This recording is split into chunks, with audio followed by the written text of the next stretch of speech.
these topics and priorities, we saw a number of linkages with other sustainable development goals, notably goal number 2, education. So I alluded to that, especially the issue of malnutrition, dietary change. How can we encourage these kind of changes in practice and lifestyle? Sustainable Development Goal 8, about growth in jobs, especially when we start thinking about talking about alternative models, alternatives to intensive production. Extensive forms of production may have something really interesting to say to the issue of jobs and growth nationally or internationally. Number 10, justice and inequality. If we start recognizing more locally empowering alternatives, obviously there is a point about just transitions there that could be an interesting entry point. And goal number 12, about responsible consumption, production, and circularity. And we really think about how can we think about circularizing agri-food systems, especially when we start thinking about waste, which is a recurring problem in food consumption. About the knowledge outcomes now, we talked a lot about co-benefits. There was a particular case suggested about how can we start thinking in local context about invasive species and dealing with them to perhaps produce bioenergy from them, contribute to land restoration programs, etc. So there's a lot of innovative kind of ways of linking multiple benefits together in the agri-food, in and beyond the agri-food system.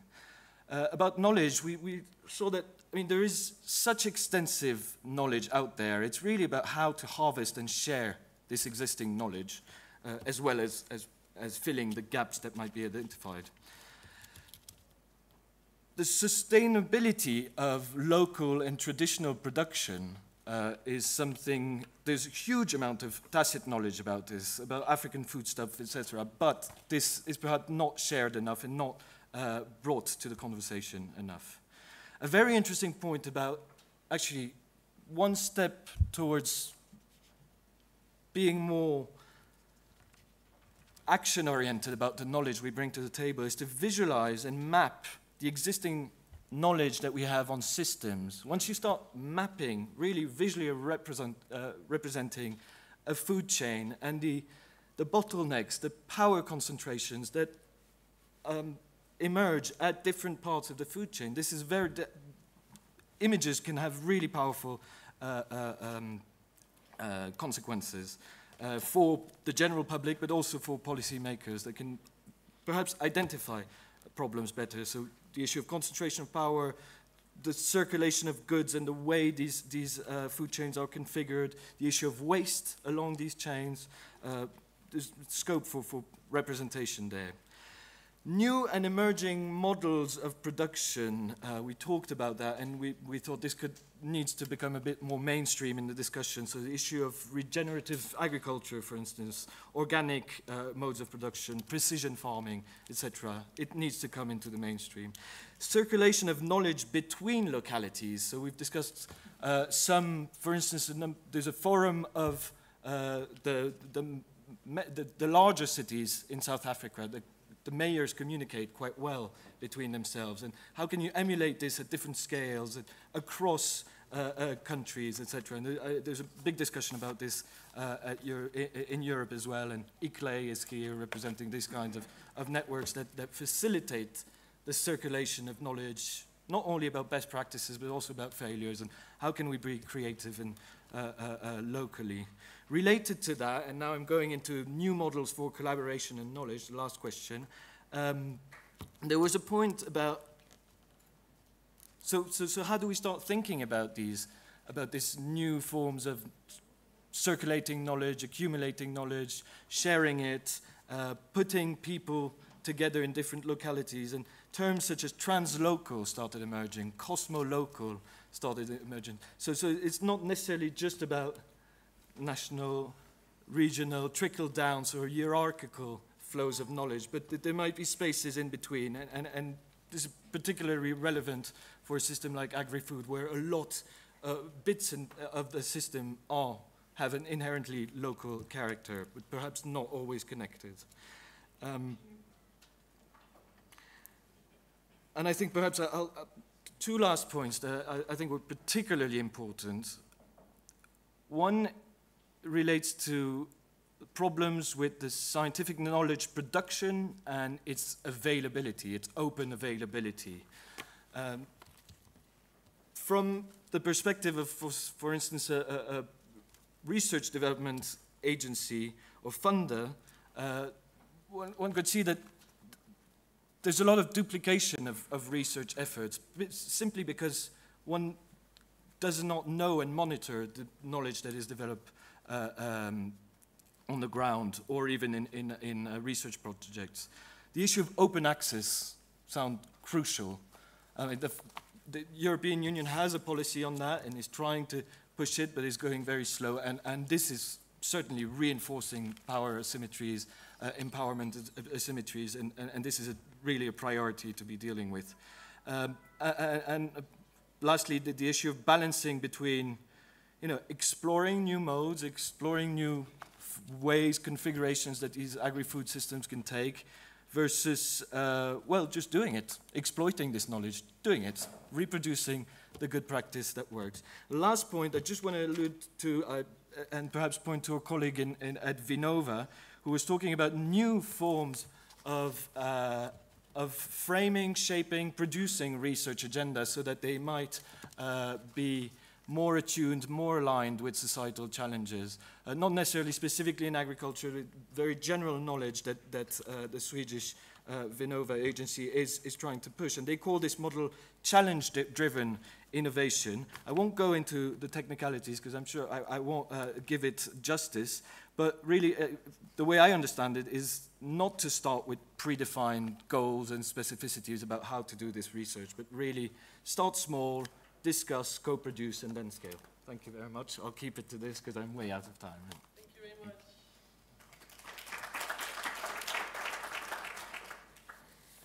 Thank you very much, Bruno, for this comprehensive look at food security and sustainable agriculture.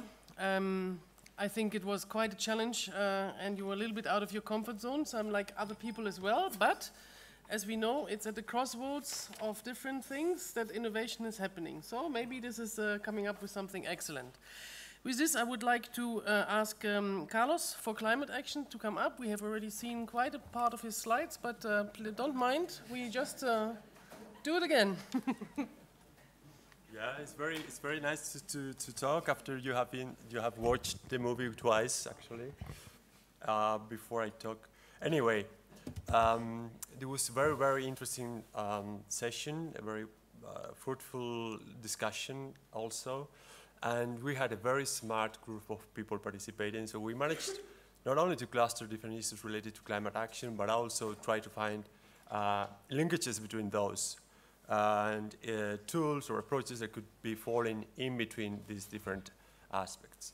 So first of all, one key issue, regardless of most of the comments and ideas, were related to adaptation, also the mitigation aspects, and committing to the CO2 emission targets was mentioned as one crucial and fundamental issue to keep in mind and to respect at the international level. Besides that, we identified another cluster of ideas and issues that were related to business focus and incentives to actually make transitions, climate transitions happen at the social level, but also at the business level through incentives, through new business models, through new ideas of how to actually capture that business dimension of climate action and make it happen on businesses and enterprises. In relation to that, there was mentioned that these new risk insurance aspects that are becoming more and more important could actually making the linkage between the business dimension or the business layer and also the local and resilience and vulnerability and risk management aspects that keep being on the agendas, on the table in every conversation are very, very important, and a number of ideas and comments were related actually to that overall approach of handling climate action at local level as a risk management practice actually. So Besides that, we also reflected and talked a lot about capacity building, awareness, communication, exchange, etc.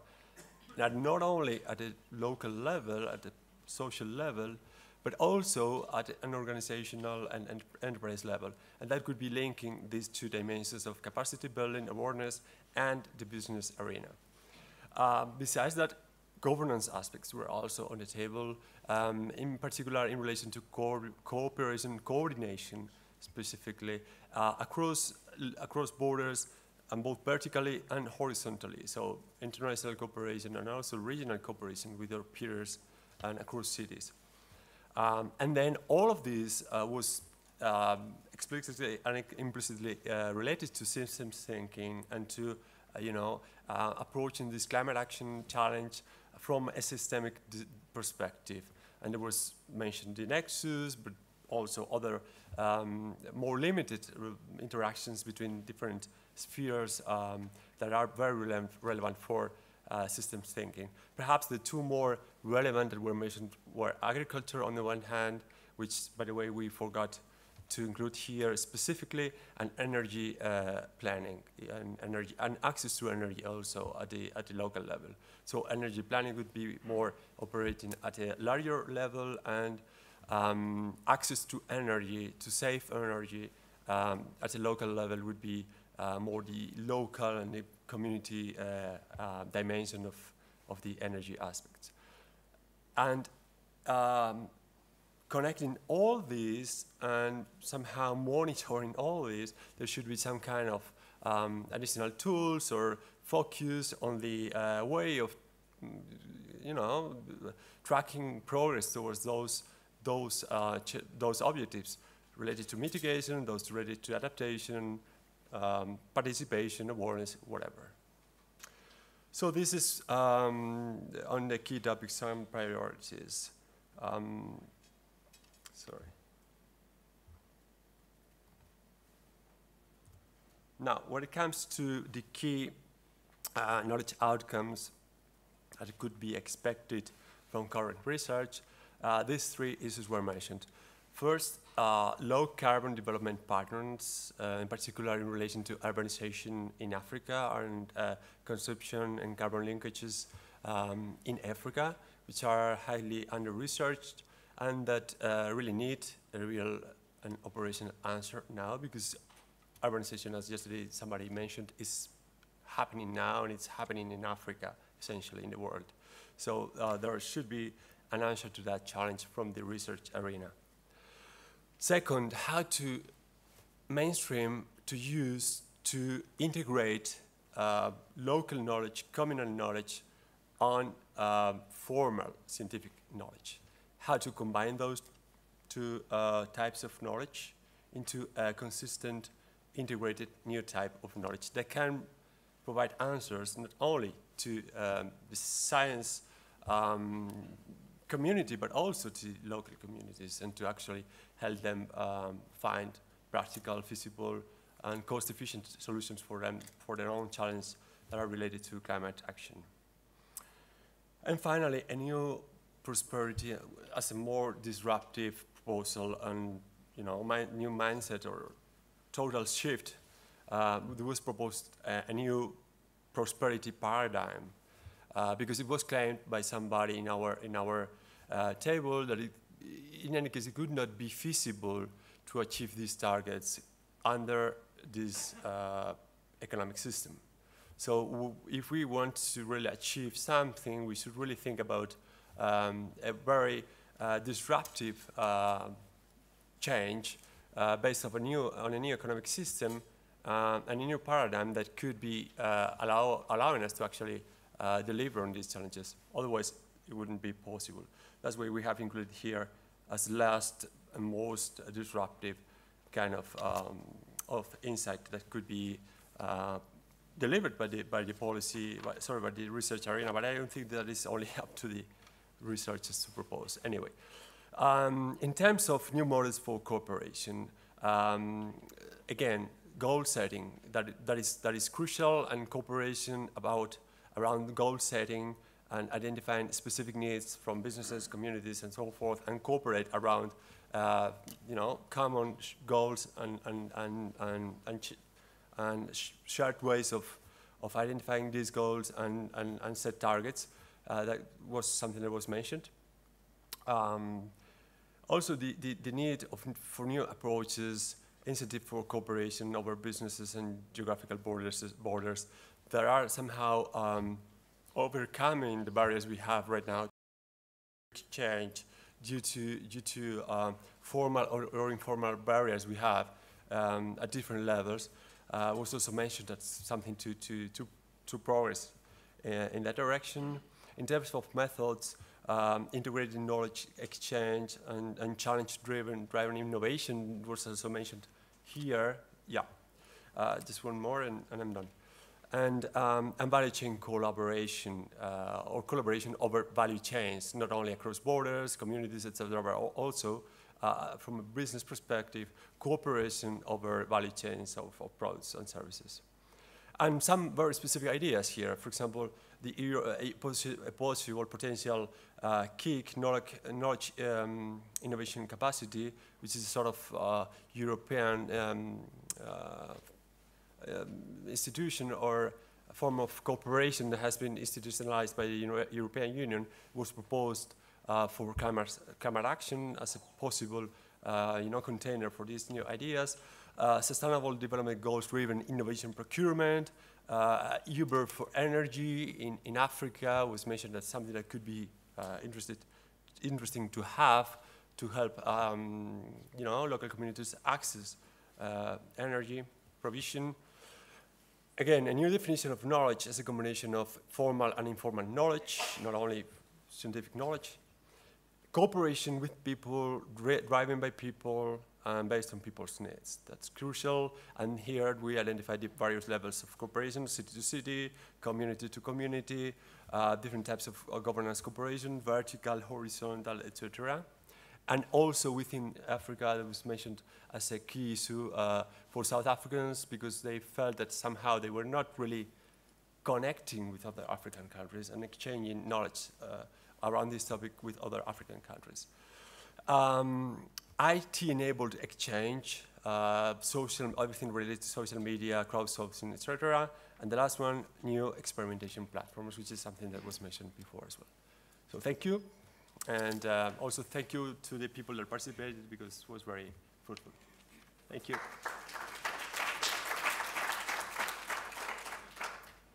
Thank you very much. Next up is affordable and clean energy. So I would like to ask Massimiliano to give us the report on your table.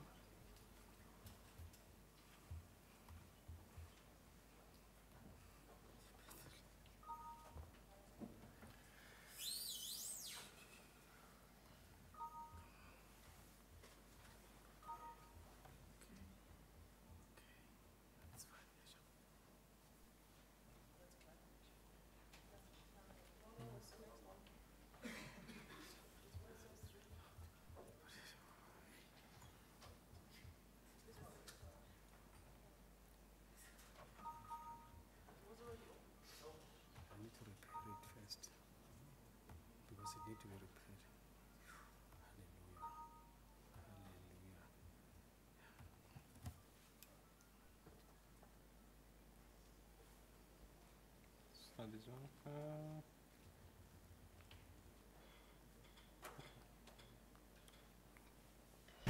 Okay, so let's move to this picture.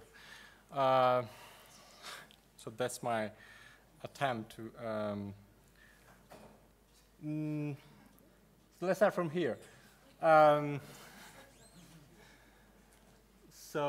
We emphasized in the panel and emphasized the need for basic and high education investments.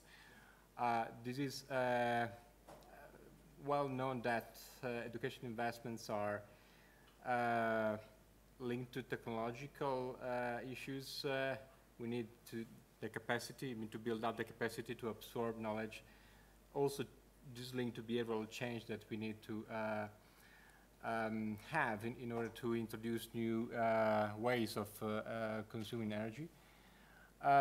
and there is also the strong link between education and inequality. I mean, the two dynamics may be correlated over time with different patterns. Okay. And then this also linked to, there was a very, very important emphasis on local knowledge, local stakeholder analysis before introducing policies and innovation, and local ownership as well. I emphasize this fact because someone raised at some stage this point, the limits of technological transfers. I pointed out this issue, okay?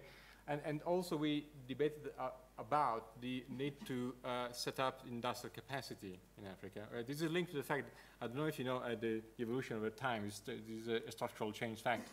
The manufacturing, the value-added manufacturing in Africa has decreased from 9% 25 years ago to 4%.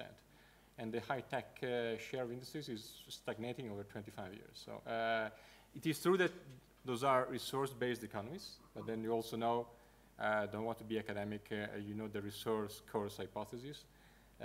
Resources may drive poverty traps, or if you don't use sustainable way, I mean the rents out of resources. So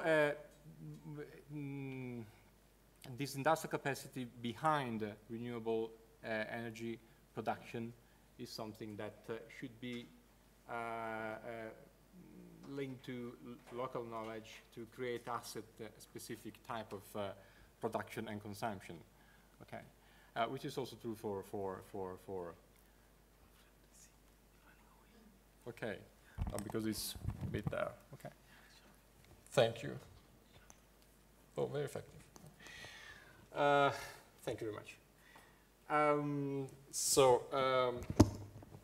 Well. And then at the core, affordability and social acceptability that I also link to policies. So again, okay. Better and better, maybe. I could also say there now. So policies, linking back to what Carlos was saying, that we also emphasize the fact that energy, okay, but again, we have to create links between energy settings and climate policy, because climate policies are the main driver at the international level. So that's is not to be forgotten. Okay. In terms of development, PPP type of scenarios were highly emphasized as key drivers of market development. So public PPP issues, policies linked together, and both have to be coherent with the development of markets in early stages. There's also link. I created a link to what Franz Berkhout was presenting in the Kuznets type of framework this morning. So we are in a framework where you may have high inequality, so you can both have high willingness to pay and low willingness to pay. So you have to play with different markets and very different situations when renewable markets develop. Finally, geography. Africa and also Europe, also other areas are composed of regions with their heterogeneities. So the issue of linking regions' knowledge, so to aggregate different knowledge and different asset specificities that develop around with in mind the different nexus features that you may have across countries and regions. So again, final thought is to be very, very specific in terms of who the players are, the sectors, the geography of one size fits all paradigm is evidently not applicable in those situations, if any. Okay. The other slide with about models is simpler. I highlight three points. One is supporting new demands. I mean, market demand is relevant. So, and many people highlighted the need to create, even from top down through international investments and funds, the first stimulus to demand, because we have to have demand in order to innovate, in order to create. Green industrial strategy, but this is linking back to the necessity to create industrial capacity, increasing the share of manufacturing value added in African regions. And then final point, a bit provocative, but I think it's really useful. There is, this was the point, a fragmentation in the EU about the projects and strategies developed by different countries, and maybe linked too extensively to former colonies. So the point is to find better integration of strategies from the EU side, instead of having many strategies around. And here we also debated the difference between the EU and the US approach, I mean the recent US and EU approach to African development. I'm done.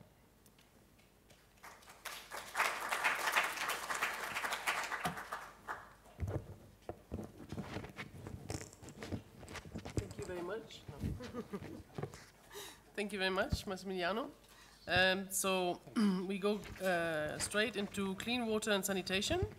And Alan, who is going to let us know what has been debated there. You had a lot of very good drawings there. I could see it already. I have another one.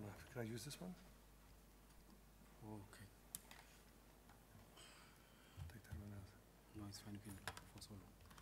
Tell them a story so that they can laugh, please. No, the spot is on you now, my friend. Have you seen that movie where you have to work on? Which one? Just show me which one. This one was a 2. Yeah, 1, 2. We've got 2 or 3. I don't know what's happening here now. Let me open it. Let's open it. Just tell them a story, my friend. It's not this one. Okay, wait. Anyone is actually fine. This one. Yeah, that's one. That's good. Tell them a story, my friend. All right. Yeah, so this was all about SDG 7, clean water and sanitation. I'm assuming everybody in the audience knows more or less what the development goal is. It came out in a discussion of the group around universal access to water. Water is an especially important part down here in this part of the world. I mean, just something interesting, the currency of Botswana is pula, and that means rain. All right, so water is a real crucial issue, and you know all about the crisis that we're facing in the southwest of the country. Sanitation and access to sanitation is an aspect that is in the constitutional right in South Africa.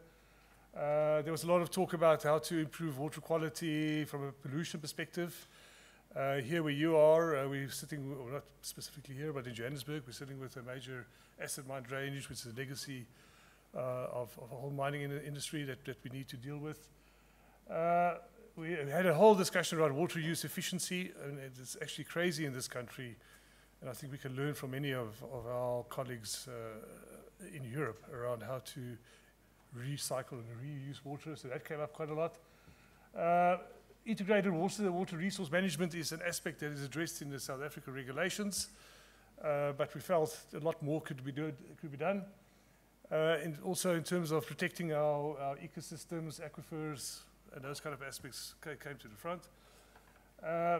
And yeah, and this right at the bottom here, that's in the SDG, also came out without really looking at this poster beforehand, but this whole participation with communities. And I think this links up a little bit to the discussion that we had yesterday morning.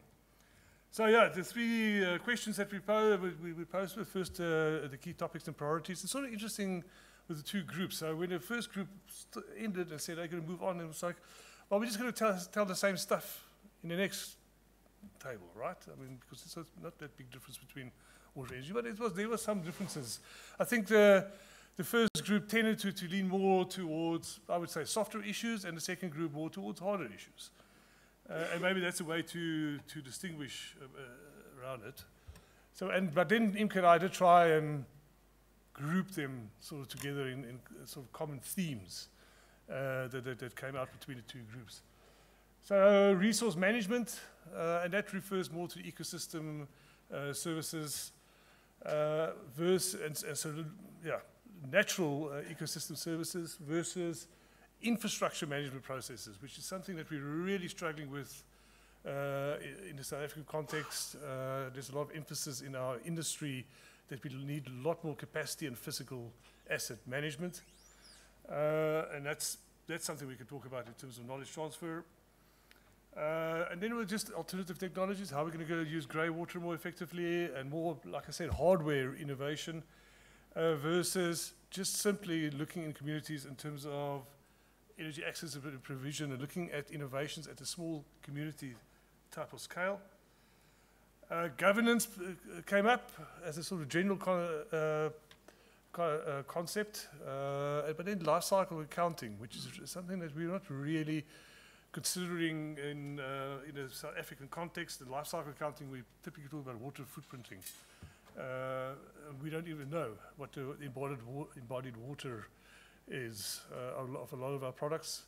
And we need to think about international regulations. So as an example, a lot of private sector, there's a lot of private sector response in South Africa to the European targets of getting more biofuels and usage. But, you know, from a life cycle perspective, depending on which product you're looking at, you know, you can look at about a ton of water for a liter of biofuels that you export. So what are we exporting? And so that's a key issue that we need to consider. And then, as I mentioned, community of stakeholder informed practices. So if I look at governance, this whole life cycle approach, and then the community. So it's again this old thing about top down, bottom up.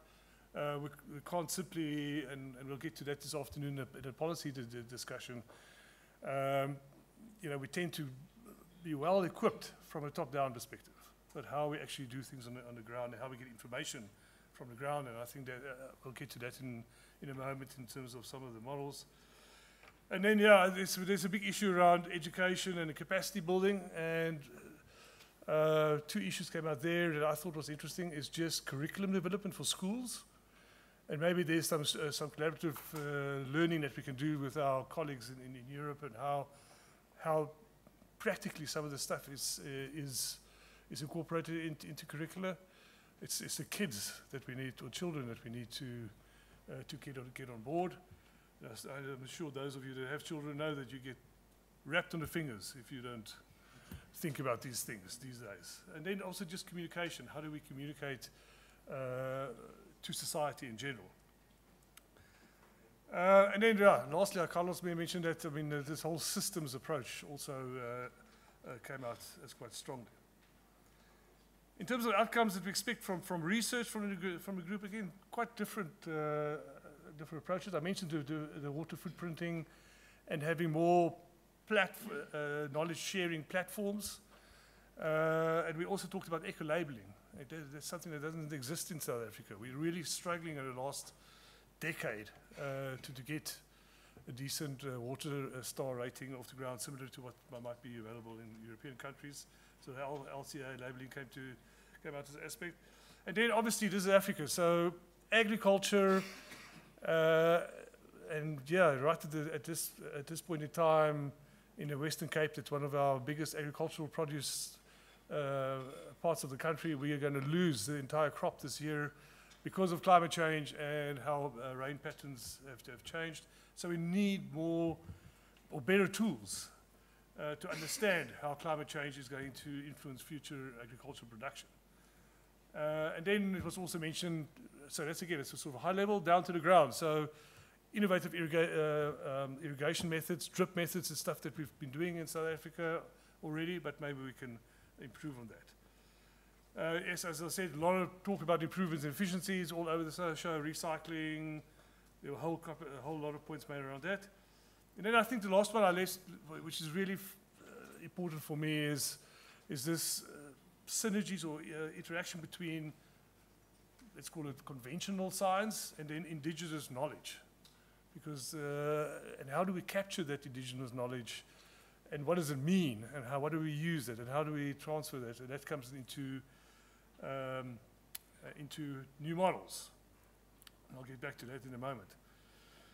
Yeah, so shared value symbiosis, what this discussion was all about was what we expect from research is just how industry and local government level can actually work together better.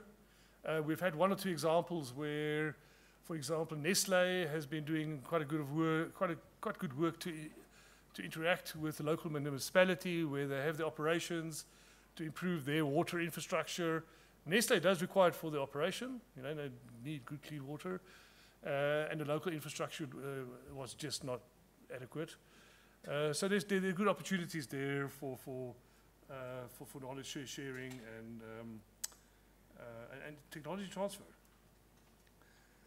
Global formal collabs, using global society, and Gian came up, or maybe I'm going to ask him to share, because as you said, as we said in Cape Town, we have a real water crisis. We're talking about the D-Day, when the water is going to run out effectively.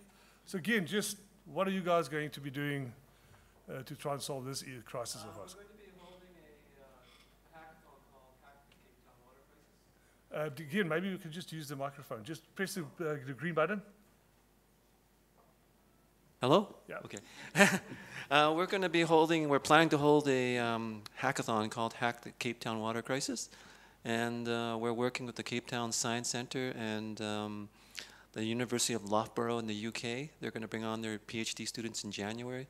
And then some other networks, Open Source Circular Economy Network.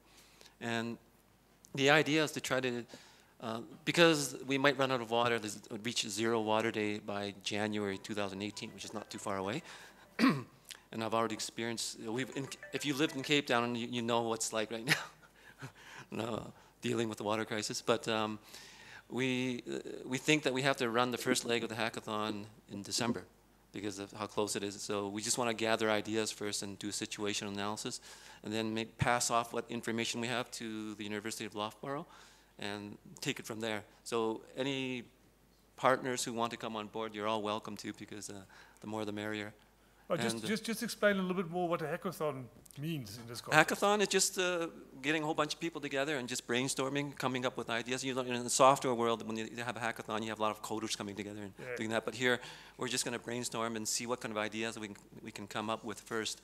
But it's going to be probably at the Cape Town Science Centre, but local. But we could try to arrange to see if other people can contribute from around the world as well.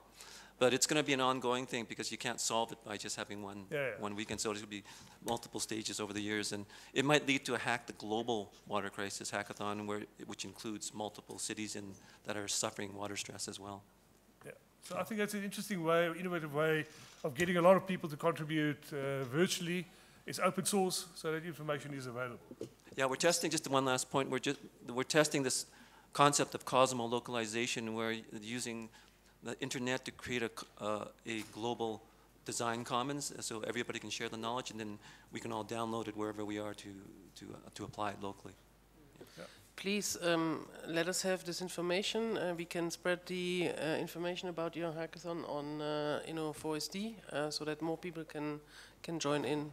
Yeah, it's a real world application of all the stuff we're talking about because we're in crisis right now. Great, thank you. Ian, and thanks for the suggestion, Astrid. And then also, because that's more on a formal, again, high level, but then we're looking at community informal collabs and how to engage with communities, how to extract that information and indigenous knowledge. And I thought what was interesting out of that discussion was you don't get that knowledge in a conventional way. You get it through forms like art forms. Get people to use art to express or what their challenges are and what they see as the solutions. African culture is all about storytelling, so get people to tell stories, compile stories, songs. A lot of information is carried over by song, and that might be a very good way. And what, as Gian said, is, I mean, people construct a song, and then it's also a way for the Western to engage with it, to understand what the information is. Lastly, and then it's just educational material and knowledge through play is what we called it. We need a lot more gamification. And the CSIR has developed a board game. We talked about apps and so on, because that's the way the kids learn these days. Not through, I know, we can have a whole critique over wine just now or later, but they want to read a book. They want to learn through play. So thank you very much for that.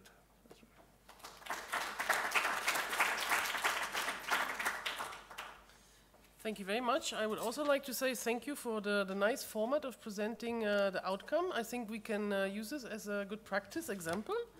That looked very nice, and so maybe for the next year we will propose that. And one last remark from me with regard to games. I think there's some quite interesting and nice games also for grown-up people on innovation and how to spread it, and maybe we can use something like that as well for that sector. With that, I would like to ask René to come up and speak about responsible consumption production and the discussions you had at your table.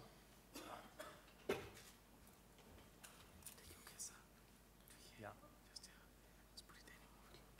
So no PowerPoint from me. Sorry for that.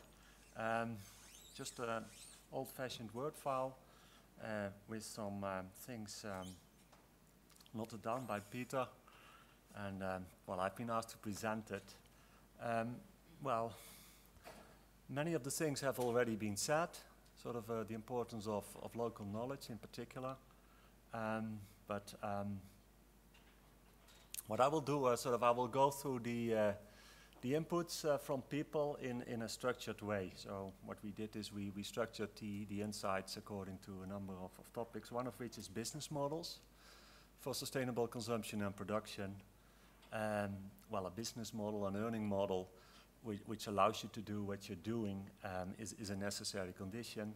And here you can think about a business model for a company, a single company, but also about business model in broader sense, a business model for, let's say, a partnership for a whole value chain in which, well, burdens are shared and in which there are also sufficient earnings for everyone. Well, we talked about local, short value chains, and we talked about global value chains. We didn't arrive at a clear conclusion on that topic. But certainly local value chains have a number of advantages in the sense that the actors know each other. It's more difficult to do things which are irresponsible. Well, you can draw on local knowledge and sort of take care of local concerns. And so there's certainly a case to be made for shorter supply chains. Well, one of the things that was said, well, perhaps we don't need entirely new business models. You know, there's a whole literature about business models and business model for sustainability. You know, the key issue is to work out the details of those business models for the issue that you're dealing with. Buyback programs may be useful for well, for creating a business model, well, many of the products, well, there's too much products which are being disposed, so what we need is other projects, and higher quality products, you know, well, will lead less to this quick disposal. Now, we talked about the issue of supply chain management, so the greening of supply chains.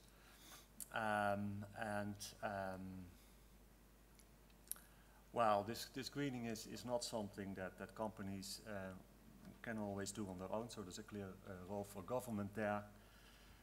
Producer responsibility is one way of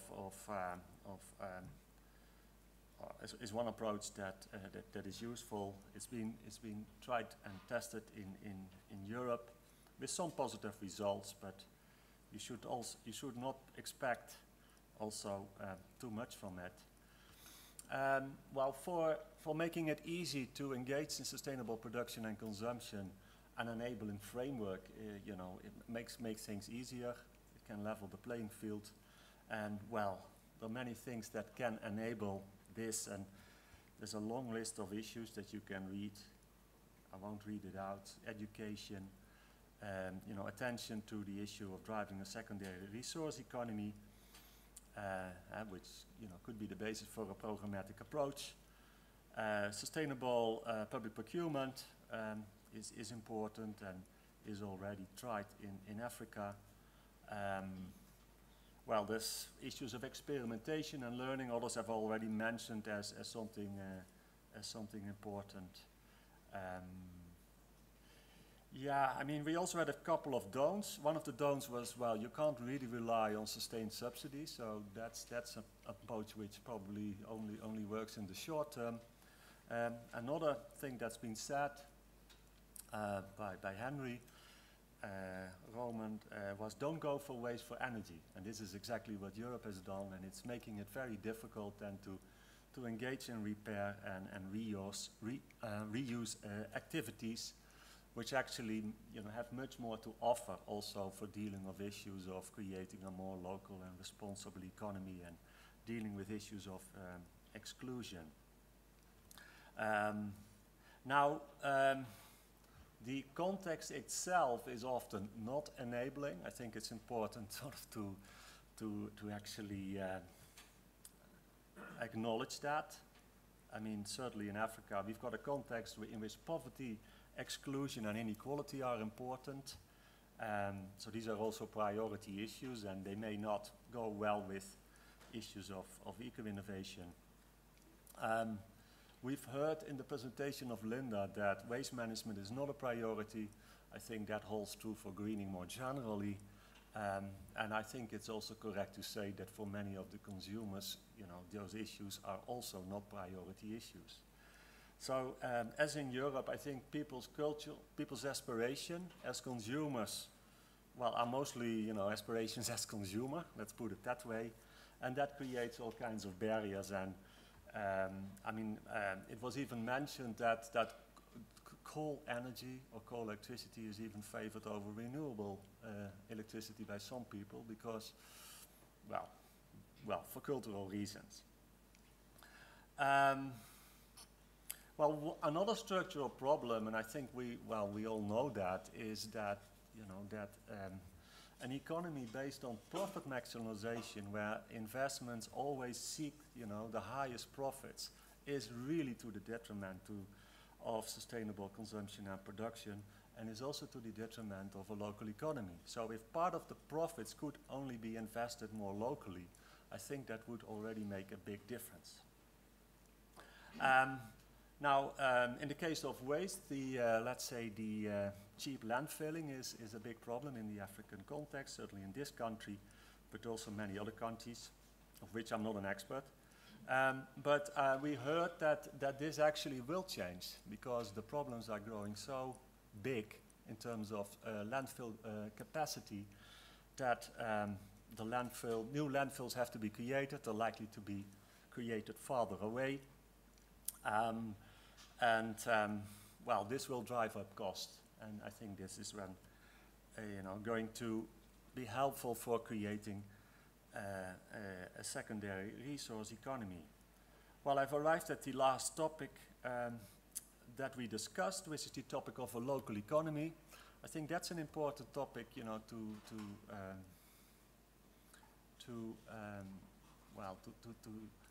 give more attention to. So this then consists about sort of localized solutions.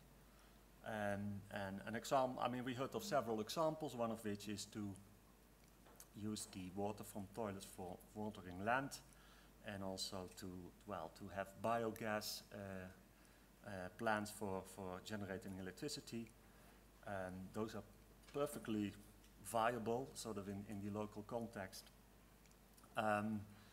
I also learned about a system I didn't know, which is the, Stokvel Oezoe system in South Africa, in which people bring together money, it's community-based sort of money system. Well, it's sort of crowdfunding, but it's the wrong word, crowdfunding. What I learned is that people bring together money, so they save a little money, and each of them can use some of that money, and it's often used for weddings and burials. Yeah, I was looking for the word, but it can also be used for other purposes, like solar equipment, for instance. Now, maybe as a last thing to say, that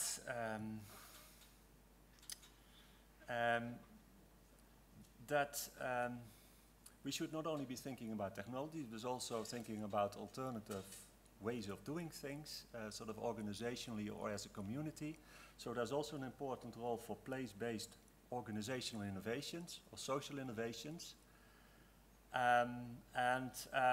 This can consist of things that are being shared, cooperation more generally, things which are sort of collectively owned, maybe as a last thing to say about this is not, not only something instrumental, but also something which is valuable in its own sense, because it actually is creating an economy which is based on cooperation and mutual aid, and certainly in Europe those things have really deteriorated, and as I said, these are valuable in their own right. So, this is what I sort of can say in those 5 minutes I have. I think we had good discussions, and I hope it was clear what I just said. Thank you.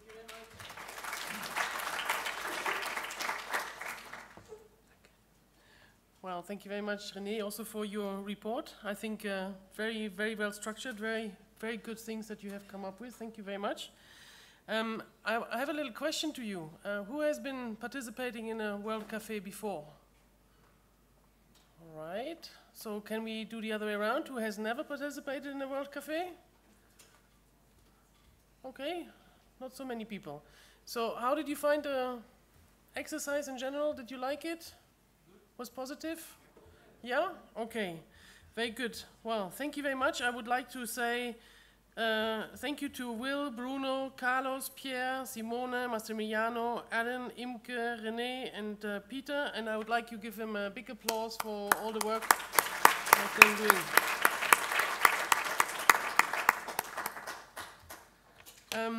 So with this, we have a coffee break. I'm told it's being downstairs towards the direction of the lunch area again. And afterwards, the parallel sessions will take place here in the Ruby room, the Eco-Innovation Policy session, and in the Emerald room, the critical challenges of innovation for sustainability in an African context. So see you all back at past, and have a good coffee break.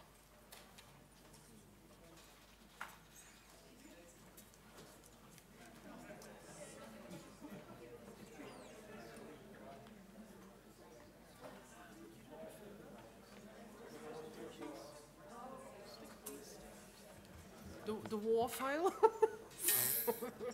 Ma'am, where are you from? I'm German. Oh, German. I'm from Berlin.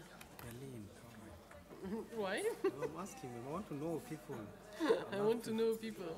Yeah, I want to speak to different people, like from different part of Europe. You know? Yeah.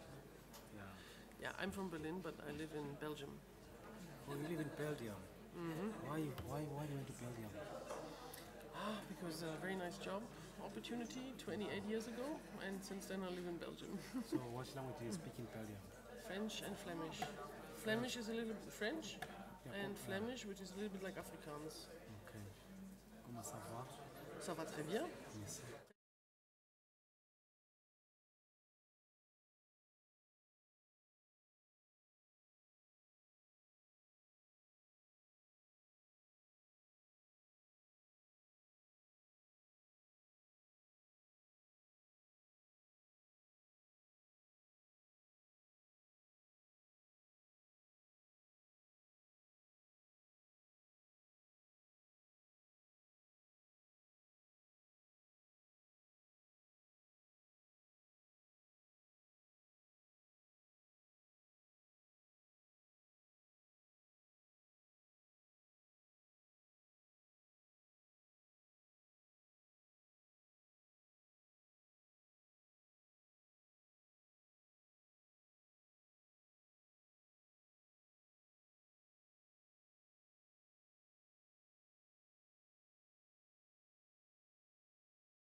control slide would be better.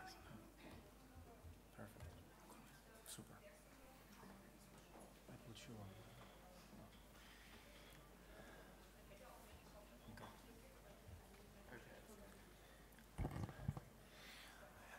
Good afternoon, ladies and gentlemen. We shall start the session on eco-innovation policies immediately. We are a bit late, but I trust you recharged your batteries during the coffee break, so we expect a dynamic session with an active participation. My name is Michał Miedziński. I represent UNCTAD today. I work at the Science, Technology, Innovation Policy section at UNCTAD. I'm there at the short-term contract, working on their framework dedicated to conducting innovation policy reviews in developing countries. Before that, and after my placement I shall return to UCL, where I am working on the InnoForestD project together with colleagues here. The session today you will witness or will be part of the ongoing experimentation focused on new ways of evaluating and thinking about the role of public sector or public policy in supporting innovation for sustainable development. And in the project, we realized that the landscape, or analytical landscape of performing innovation policy reviews is currently in the process of change. So organizations like various UN agencies, as UNCTAD, as United Nations Economic Commission for Europe, UNESCO, OECD, and some other organizations do perform innovation reviews. However, they are rather traditional in their approach, and they all realize the need to adapt it to the 2030 agenda, SDGs, societal challenges, you name it. There is a realization that innovation policy needs to serve a higher purpose or respond to societal challenges. So today we'll first present to you a framework that we, together with colleagues from UCL and Union Merit, developed, that focuses on reflecting on innovation policies, taking into account sustainability. We'll start with presentation from Will McDowell. The presentation will follow, this presentation will be followed by presentations on 4 pilot studies on the UK, Turkey, South Africa, and Sweden. 2 of these reviews are very advanced, almost finished. 2 others are still very much in the process of being prepared. So we see this opportunity to discuss it actually as a part of the process. So it will be feeding into an ongoing reflection on the policy framework for science and technology innovations for sustainability. Following the presentations on countries, we'll have a policy panel. The policy panel will reflect on the framework, on the ongoing work, and hopefully help us in improving the framework so it can be useful for international organizations and other bodies that show interest in innovation policy. So we'll start with Will McDowell, who will present the framework to us, and follow the country presentations. Great, thank you, Michał. Yes, so I'm going to quickly go through the way in which we've been thinking about how to assess innovation policies in this new world of the 2030 agenda, and in light of some of the things that Franz Burkhardt was talking about this morning. Very helpfully, and with absolutely no prompting from me, Franz's keynote this morning was setting out some of the conceptual background to the way in which we're thinking about assessing innovation policy. So he was talking about innovation as the product of an interacting, complex system of agents, ideas, rules, and artifacts, not just a simple product of scientific progress or the result of market demand. And in order to understand that kind of systemic process, we need a systemic perspective on innovation. And in the context of sustainability assessments, we need to be putting the idea of directionality at the core of that assessment. So thinking about how policy can direct this complex system and the outcomes of that complex system in a way that is meeting our collective objectives in terms of the SDGs. We also recognize that innovation policy assessment must be appropriate to the conditions and contexts of specific countries with very different challenges, different governance capacities, different needs, different innovation systems, etc. And we know that countries differ structurally in their innovation characteristics and in their innovation systems, so we need an assessment framework that is sensitive to that. And the final contextual point really is that much of the science, if you like, the knowledge around innovation policy, it remains contested. So there are things that people disagree about in terms of how best to pursue particular objectives. So that requires an approach that is reflexive and is able to step back and think about what it's doing rather than very prescriptive, simply providing answers on the basis, for example, of quantitative indicators. So that background has informed our process. And our process differs from traditional innovation policy assessments, those, for example, carried out by the OECD, or existing scoreboards, in that, first of all, it focuses on innovation policy for transitions, so for transformative change, not for incremental environmental innovation or for innovation in general. Because of that requirement for a contextually sensitive, reflexive approach, it is a participatory process that's expert-led, it's interpretive, situated within the specific context, and it's based both on existing quantitative indicators where they exist, but also on qualitative reflections on what those mean. And the process has the flexibility for countries to direct it towards the sustainability challenges of greatest salience to that country. We have a whole lot of theoretical background, which you'll be relieved I won't talk about. And through that process of understanding the theory of innovation systems and the contextual requirements, we've developed an appraisal criteria set of 12 criteria, which are up here. And these can be mapped broadly onto a classic policy assessment cycle or policy cycle. But many of them cut across multiple bits of that cycle, so we haven't constrained them solely to that framework. And they go from issues like the agenda centrality, so how significant a sustainability agenda is in terms of the public debate, the directionality with which innovation policy is focused on sustainability challenges, environmental policy stringency, so that's the extent to which environmental policy is really driving change across the economy because it's requiring difficult and stringent to meet environmental performance. We look at alignment, so that's the alignment, the degree to which diverse stakeholders within a country agree on and come together around a shared direction of travel. And clearly that's the kind of thing that is missing in most quantitative indicator-based country assessments, or indeed in many innovation policy assessments. But in the context of achieving sustainability goals, clearly it is important to understand the extent to which countries are achieving alignment around common goals and directions. We talk about legitimization, so that's the extent to which policy has a democratic social stakeholder mandate. We think about experimentation and demonstration, so thinking of innovation policy as something that is an unfolding co-evolution rather than simply the enactment of straightforward policies that lead to straightforward solutions. We think about specialization within a policy system, so the extent to which policy is able to direct innovation activities towards the most critical sustainability outcomes.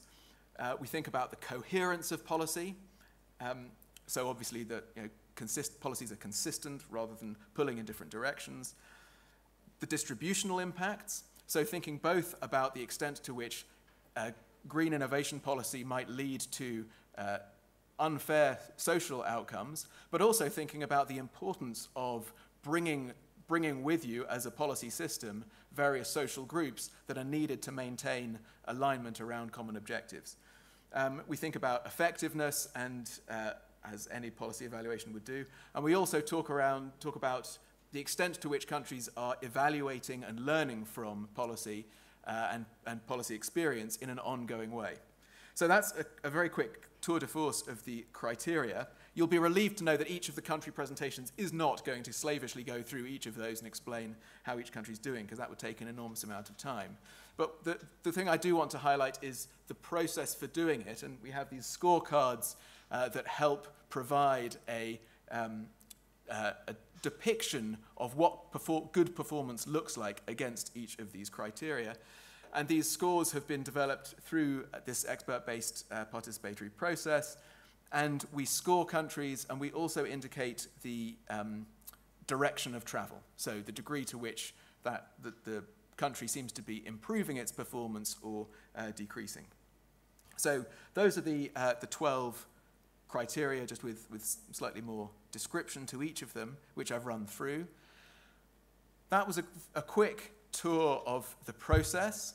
I'm going to go straight on now to talk about the UK example, because I guess that probably this framework makes most sense when applied to a specific case.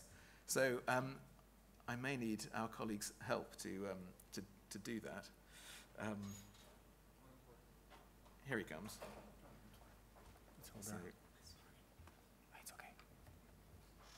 okay, so we want the UK. It's fine. You trained as well. Great. Thank you. So I'm not going to say much about the process for the UK review. We consulted a bunch of relevant policy stakeholders from the Department for Business, Energy and Industrial Strategy, from the UK's Innovation Agency, Innovate UK, and from elsewhere.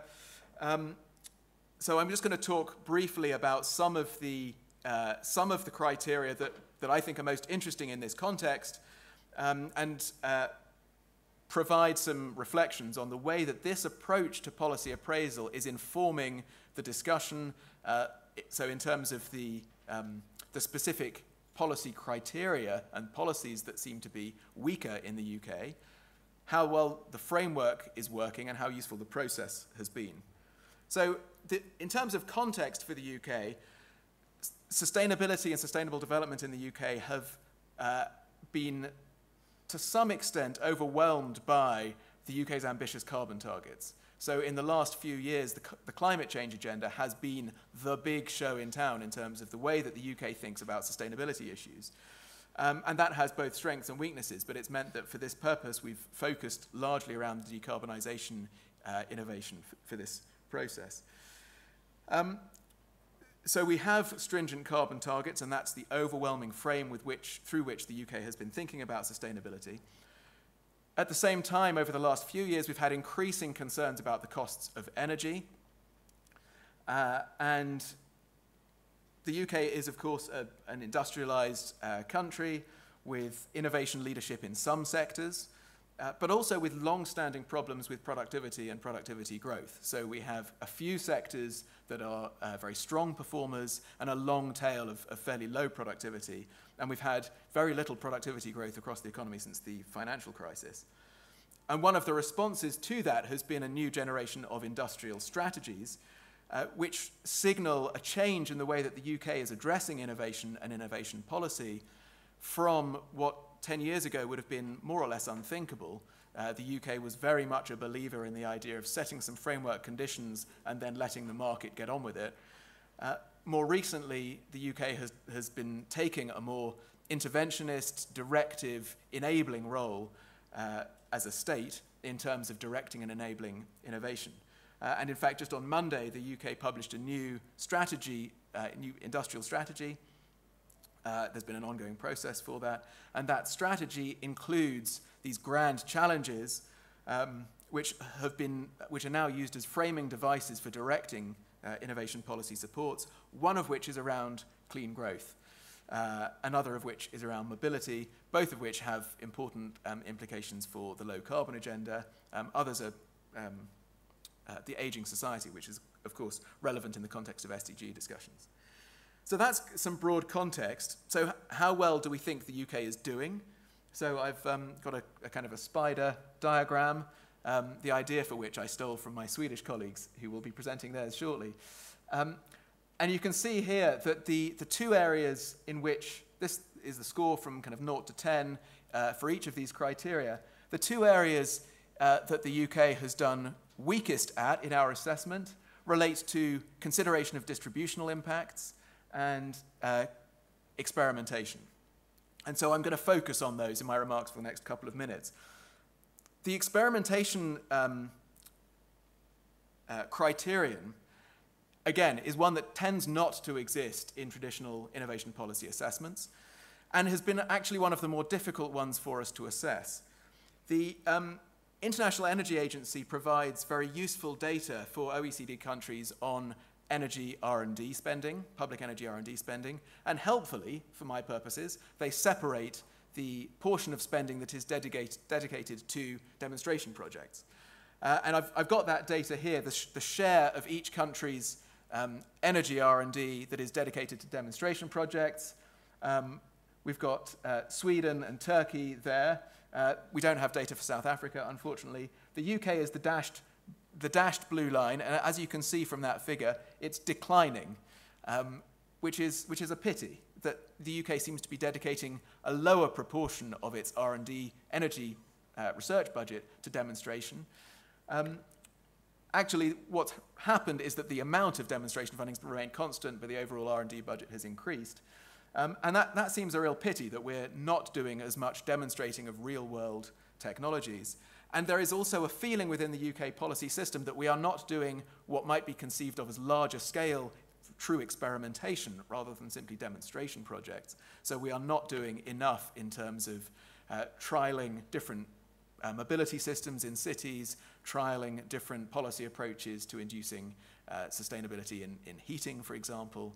And we're not using experimentation sufficiently as a policy tool to both learn about and advance sustainability innovation objectives. The second issue that we think that the UK has performed less well on is on distributional impacts associated with the innovation policy objectives and processes. So the first depressing finding is that distributional issues are not always addressed in the policy impact assessments. So when the UK puts in place a policy, we have to do an impact assessment, and we are meant to include a consideration of distributional impacts in those impact assessments. But looking at those impact assessments, it's clear that that does not always happen, and where it does happen, the analysis is really quite weak and essentially useless in some cases. And yet, the costs of lots of UK energy innovation policies related to deployment are disproportionately borne by the poor because they're paid out of electricity bills. So we've got a transfer with, for example, solar PV deployment policies, transfer essentially from rich to poor, which is not ideal. Even worse, the UK tax regime overall is regressive, so anything that's funded out of the tax base is going to have a disproportionate impact on the least well able to pay in terms of the proportion of revenue. At the same time, though, some of our industrial policy in terms of supporting manufacturing facilities for low-carbon technologies has explicitly been targeted at supporting manufacturing plants in disadvantaged regions, supporting jobs in those areas.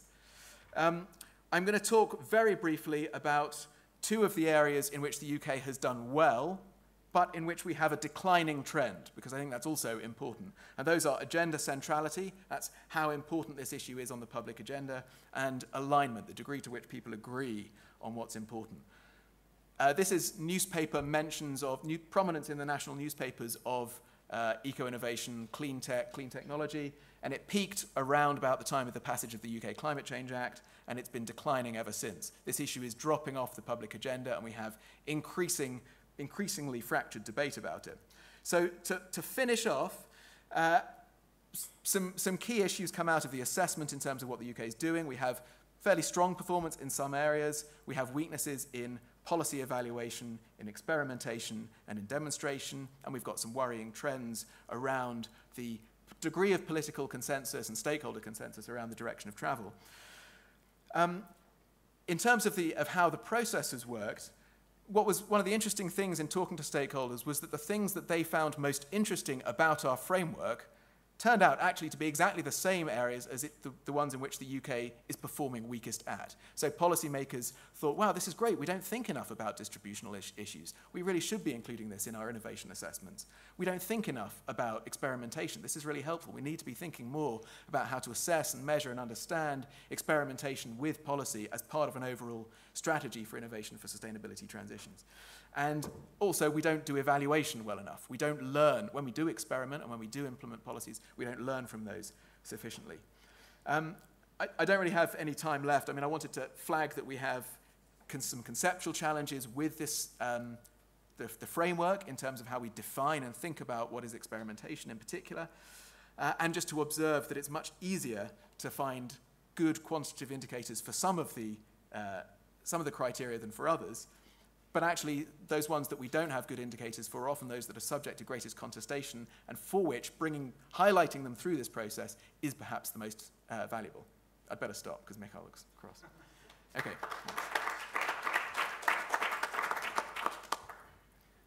Thank you very much. Well, it's exciting to see this work coming through.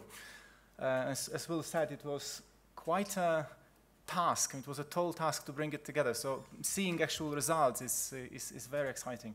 And I must say, now wearing my UN hat, it's of most value to complement the existing approaches. And with this, I would like to ask a colleague from who performed the review of Turkey. This is Ms. İpek Peri Savut from UN Merit, who worked on this with our colleague Serdar Turkeli. And I must say, the Turkish case is our a model. It started as the first, and it was nearly completed as the first. So we've learned a lot from the experience of İpek and Serdar. The floor is yours. So hello, my name is İpek Savut, and I recently completed my master's at UN Merit in the Netherlands, and I handed in my thesis on eco-innovation policies in Turkey. So I will talk a bit about that, but before I proceed, I just want to mention that I'm very honored to be presenting among such qualified and distinguished participants, and I have no doubt that this session will be very informative and insightful, and I'd like to thank the network for inviting me.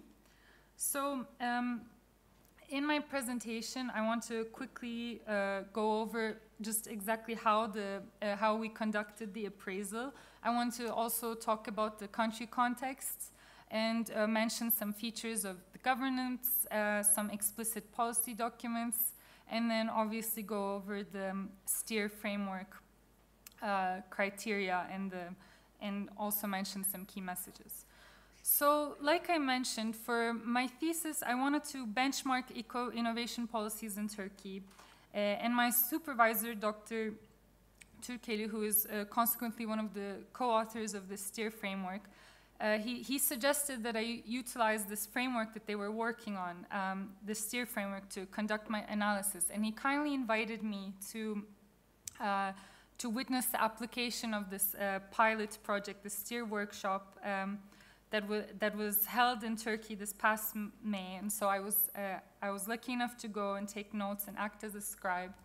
And so this is us from the day of the project. And I guess our moderator is asleep. He looks asleep, so I guess that wasn't the best picture put up, but I apologize. But he's not here, so it's okay. But so yeah. So in order for the workshop to come to fruition, I think the UN Merit really heavily relied on their local contact, the Middle East Technical University in Ankara and the Research Center for Science and Technology Policy. They were really instrumental in, in organizing the events, and they had their contacts. They sent invitations to a sample of select experts, and I think around 15 experts participated, and their credentials ranged from, a parliamentarian who was in the environmental committee, representatives from the Chamber of Commerce, various relevant ministries, energy, industry, environment.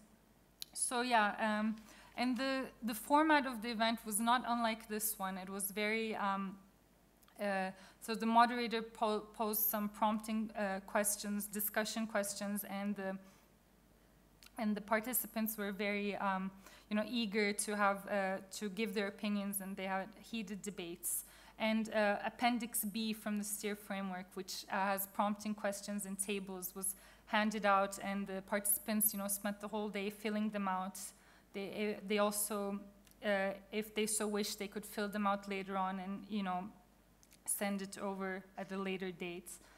And the 12 policy appraisal criteria, including the 4-point scale range and the scoring system, and each point interval was provided for them. So every point was collectively, meticulously discussed to the point where actually the participants were really, by the end, they were really tired. But I think all in all, it was, it was successful. The workshop was also taped. And I believe the workshop was really such a success because I spoke to some of the participants afterwards, and they mentioned that, they felt really challenged by the questions thrown at them. It wasn't simply them listening or them being spoken at. It was really an exercise for their brain, as one of the participants put it, and they felt really stimulated and eager to discuss. And I really think one of the main reasons for this, and I believe this, is the rising popularity and visibility of eco-innovation. It's such a, as we discussed yesterday as well, it's such a hot topic. It's very trendy, especially in Europe. And that has spread to Turkey. And the relevant stakeholders, I think, were really eager to jump on that bandwagon. They were genuinely interested. And so the timing was right, and I think we were lucky in that regard. And I find Turkey here to be really an interesting and unique case because it's really a country that's on the periphery of Europe. And historically, its vocation has always been, to the West. The accession talks with the EU, they've been going on forever. And with that in mind, every recent reform made in the name of development has really been in compliance with EU standards and regulations. And I really think this is partially in order to cater to this ultimate goal and desire to join the EU. And I think this has really consistently been in the forefront of the policy agenda. And this can especially be seen in the wording of its national policy documents and government action plans that have incorporated, for example, the concept of sustainable development, in a way that emulates European action plans. And up until now, I think the country context was not it was not really considered, or it was secondary to simply, milking the current trend on eco-innovation. But I can say that now the tide is definitely turning on that front, and Turkey has really started to acknowledge the significant environmental and sustainability challenges it faces, and it has really begun to see sustainable development as a viable option to its problems. So. The energy sector in this case comes to mind. Turkey has an increasing populations, rapidly increasing urbanization rates, and all the energy obligations that come with the urbanization rates. Its energy sources are, 75% foreign, so there's really a high level of energy dependency. 90% of its primary energy sources come from fossil fuels and coal and gas. So really policymakers have attempted to tackle this issue. And I think two significant events in 2017 have happened in Turkey in this regard. And the scale of these events, I believe, is really enough to possibly jumpstart a transition into a more sustainable society. But it is yet to be seen. And so the events that I'm talking about, both of them are the conclusion of the YEKA tenders, or the Renewable Energy Resource Area tenders. And these were tenders that were held by the Ministry of Energy, and they were regarding the establishment of very large-scale solar panel plant production facilities and wind turbine production facilities. And so the participants in the tender bids really consisted of high-profile international companies, and they were well-established players in the world energy market. So the emphasis, I think, on domestic production within the stipulations of these tender specifications really shows an awareness of the current sustainability challenge and a willingness to remedy the situation. and really see the competitive and economic potential with which we hopefully gradually transition to other sectors. But here I want to, okay, I will skip through these. Here the table denoting the aggregate policy criteria. As you can see, there are several scores for the same criteria indicating, I think, sectoral heterogeneity. So the highest scores are for the energy sector, and I think the YECA tenders that I was talking about really are a testament to this. And these recent developments have really enjoyed a wide coverage within national media outlets, and they've really garnered the attention of the private sector. So in terms of directionality and agenda centrality, there are really positive trends and improvements. And I think these are concrete manifestations of recently written policy action plans, like the National Renewable Energy Action Plan for Turkey, the 10th National Development Plan, the Recycling Action Plan, the Climate Change Action Plan, the Industrial Strategy document. These are all written in 2014 and 2015. So really, you can see, but here on the table, you can see that scores that are, you can see the word policy documents. So really, the policy documents really got a higher score, but these policies are not always successfully implemented. And I think what in our findings, we found really that there's a lack of enforcement or lack of monitoring and limited impact evaluation in the past. You know, traditionally policies were were done in an anecdotal manner, but I think really this is slowly changing. So, I mean, previously, I'll just give last three examples. There's just some, there are some policy documents. For example, the National Renewable Energy Action Plan I was discussing. There are some indicative targets on Turkey, but the same Ministry of Energy also had an electricity market and supply strategy, and they had different indicative targets, even though the two policy documents were published in the same year. So you can really see the lack of coherence there. And yeah, so, but really I think the general consensus is there's an improving trend, but is it just a jumping on the bandwagon and following the trend, or is it really an actual cognitive shift? I think it remains to be seen. And yeah, thank you. And yeah.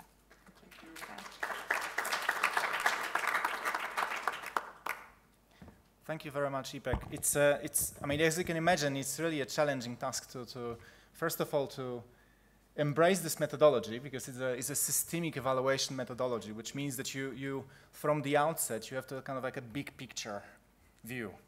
So it requires a very good understanding of a system, of the environment, of innovation system and so on. It's a big picture exercise, but the advantage is that it can lead to some pointy conclusions that then can potentially be picked up by other processes, as I see it. So what we've seen two presentations that of the exercises that are almost complete, and now we'll have two presentations from of the reviews that are under development, so to say, under construction. So you'll see the different ways, different approaches, because as I mentioned before, this is a pilot process. It's an experimentation process. So we are still distilling the way to approach it. So the next person to speak is Alan Brent from Stellenbosch University, who took on South African case. Thank you, Miguel. All right. I mean, just to start off with, I mean, the process has been quite daunting because of the way that Will has explained it, and as Mikael said, it's just taking a step back and looking at our national system of innovation in totality and seeing how eco-innovation actually manifests in there. But to start off with, I mean, sustainability is quite central in the South African policy space. We have a national development plan up to 2030, and if you go and look at the area, the targets, and so on, sustainability is there. So from an agenda centrality, immediately one would say it's there. But then if you start really looking at it, even the National Development Plan as a whole is starting to be contested for various other reasons. And so how you define that agenda centrality is, among other, all the criteria actually becomes quite complicated. Having said that, so yes, sustainability, at least at the national government level, manifests in a sustainable development framework that we have, a strategy. And you'll see a lot of the issues that we've been talking about over the last 2 days there. What I appreciate about our high-level policy is that we have this sort of embedded take on it, and we understand the complexity, and all of these words are there in our national framework. But as I said, as we go down into how things work, we start to lose. So that alignment and so on, the criteria becomes quite complicated. Yes, I mean, all kinds of studies have been done by our Department of Environmental Affairs and others in terms of what our priorities are. And yeah, so as I've talked to some of our colleagues over the coffee break, you see eco-innovation manifesting in all kinds of policies all over, although it's not explicitly stated as such. So it's also how you interpret some of our policies that become important. Just in terms of the key actors and sort of collaboration partners in South Africa, a lot of the policy space that has now piggybacked on what some of our colleagues at the CSIR and from a water perspective came up with in 2006, Pete Ashton and co., what is called really the trialogue model of governments. So at least our policy recognizes that we have these stakeholders, public, we have government, we have science, and how do these actually talk to one another? And there's some explicit ways and institutions that attempt to do that. So government, you might have different governmental departments. We have a National Research Foundation. We also have, and this is very important, and I'll get back to that later, where I think it's very difficult to look at this review from a country as a whole. You actually have to go down into provincial and even into local government.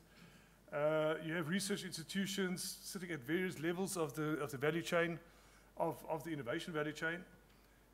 So you have your higher education institutions up to what we call a technology innovation agency that's supposed to commercialize, maybe demonstration, as Will was talking about, and where does experimentation fit in, that becomes a difficult one, and then how the interaction is with society is also important.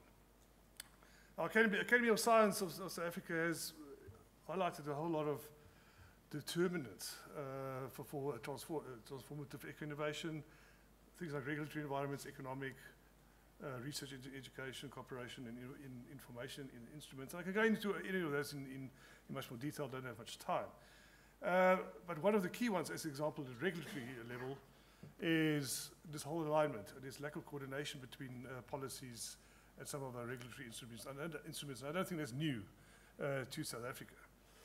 And some of those instruments lead to all kinds of nice programs. The Green Energy Efficiency Fund, there's a Drylands Fund, there's a Green Fund set up by our National Treasury, and these have had various successes or not. But at least also from a society perspective, we've seen a lot of these policy aspects, and again, different actors, where the policies manifest, it's not necessarily only at government level. So this is a framework that was developed for business, and how eco-innovation manifests in that. So how do these different stakeholders speak to policies at the national level? All right, then the other aspect was challenging in South Africa is to say, well, eco-innovation is so broad, where are we going to focus? And it was back and forth. At one stage we were going to be energy, then it was water. Water is busy developing a roadmap, and as you guys heard yesterday morning, I think Linda gave a very good overview of what's happening in waste management. And so now the decision has been, we're going to focus on waste management. We're at least at a point where at a national level, we have now come up with this roadmap. There's all kinds of initiatives highlighted in it. It's there, we can now appraise it and say, well, do we think it's good or not? Just to say around that road mapping, what is also good in terms of alignment, if that's one of the criteria, it is specifically set up to align with a number of our other national and international priorities like the Green Economy Accord, etc.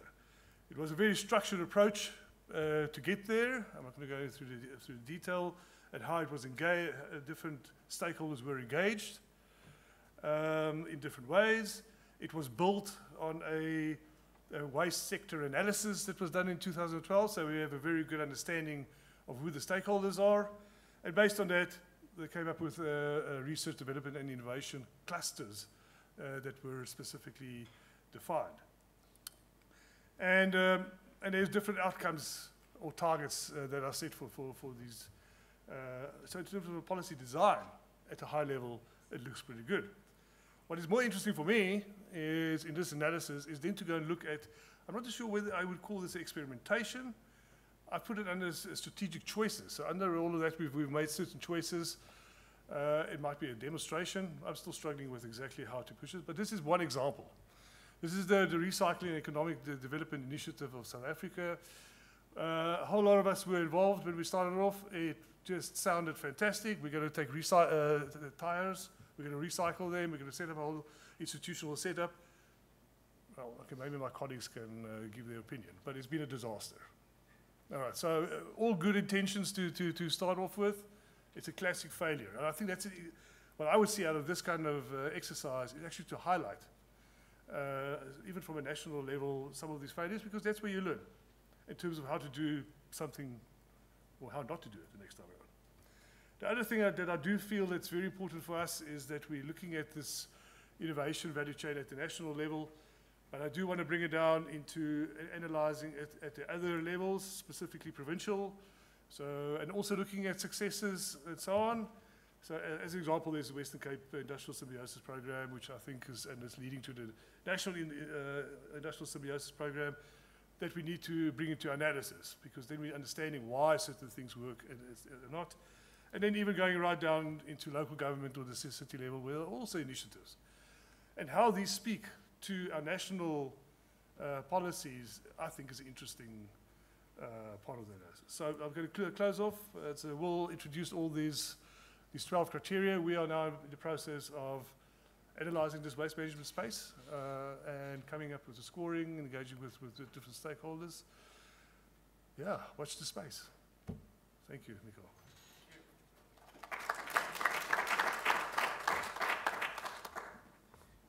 Thank you, Alan, for presenting the work in progress. And I hope this will be a good opportunity to interact with policymakers in the room, but also stakeholders who might got interested in the initiative. So maybe you'll have more people on board to contribute to the process. And last but not least to present is Berit Gulbrandsson from Sweden, from RISE.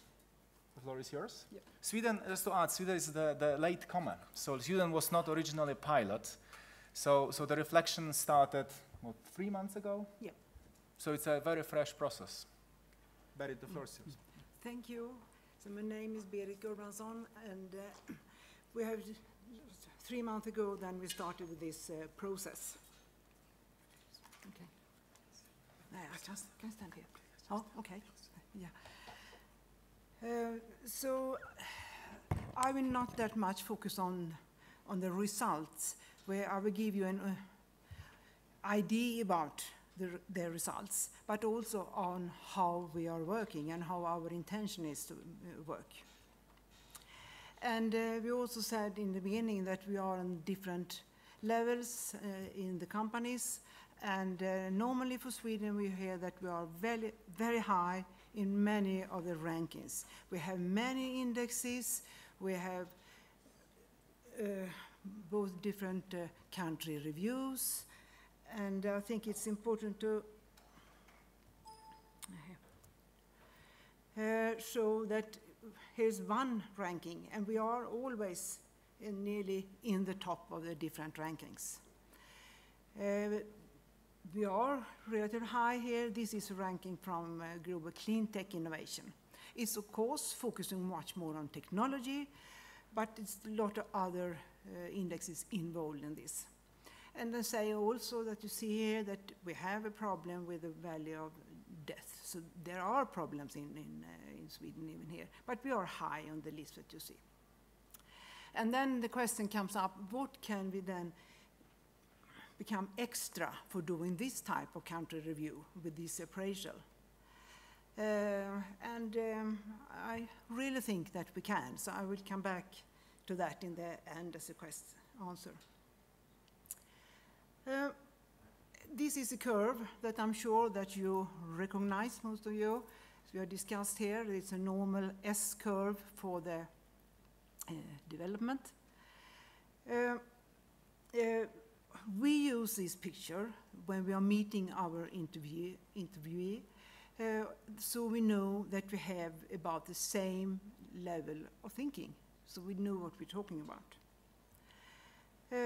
You have in the research part, we have the TRL, we can have general readiness levels, we can have a lot of different readiness levels to see, but we are facing more this in the circle when we are coming nearly ready over the 9th level. We also have the innovation system that we can use. And here we see that the conditions for how the policy drives innovation, that we normally can look at that. But we get more out from this document and this idea here. And also you know this next the curve. Here we see that how can we manage to come from this level and manage to come up, not to come in the mainstream. We need to have all these socio-technical things. So this is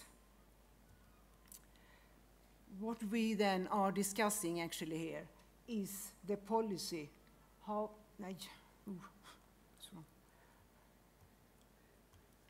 was quick.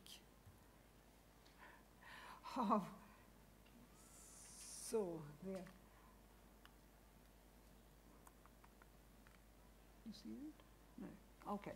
You see the red arrow. So we do it like that.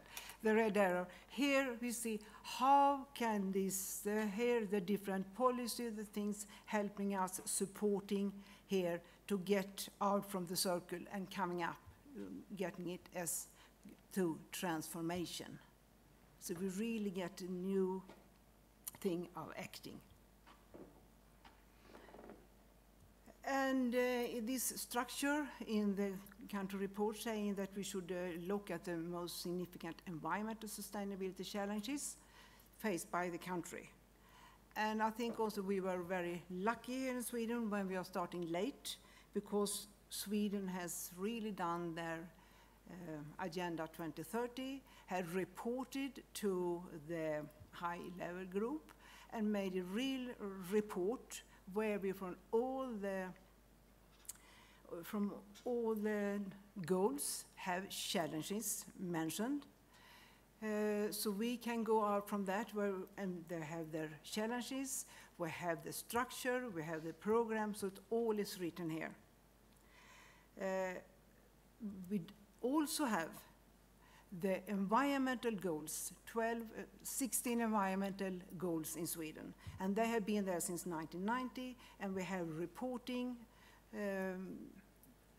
if it's yearly reporting or every second year, reporting of the status of these 16 environmental goals. So we have a good platform to start from. We can look at one of the challenges, if we look at from the Goal 7, that is the energy. There we are quite far working with. We have a high portion of renewable energy, but also saying that we need a greater introduction of electric vehicles, greater use of biofuels, and societal plannings that makes transport more effective. So we have declared the challenges. In Goal 12, ensure sustainable consumption and production. That is what we have discussed today, so that we know that we all have our challenges. We have our gender equality and empower all women and girls, and I think that is really important to link to all what we are talking about in the policy, that otherwise if we don't manage here, we don't manage in the total. We have have a governance structure. This structure has been given for a long time, also following up from our environmental goals. We have the government and our parliament deciding on the legislation, taxes, and other policies. We have different governmental agencies that are responsible for their areas. We have a National Innovation Council, and also now recently formed the Delegation for Agenda 2030. So we have an organization and a structure for this. The innovation, we said today that is not so much mentioned about innovation in the wordings, but here we have decided that the innovation areas in Sweden has been for the next generation travel and transport. It's a smart city, circular and bio-based economy, life science, and connected industries and new materials. That is the focus. And we will certainly work, if we need to go down more in specific policy questions, we will take transport and circular and bioeconomy. We have a structure where we are working. We will have started with interviews. We will have a workshop in February and a report in March. I know that's short of time, but I would like to show you this is the first idea about the area of discussions. So if you see some areas are all over discussed for all different stakeholders. But if you look for circular economy as an example, then you can see that it's governments, science, end use, and think tanks that are discussing that. That is not so open. So here we can see little differences in between. And I think that now we are coming back to this curve, saying that it is the policy here with the red arrow where we are looking at, and also now coming up to the appraisal.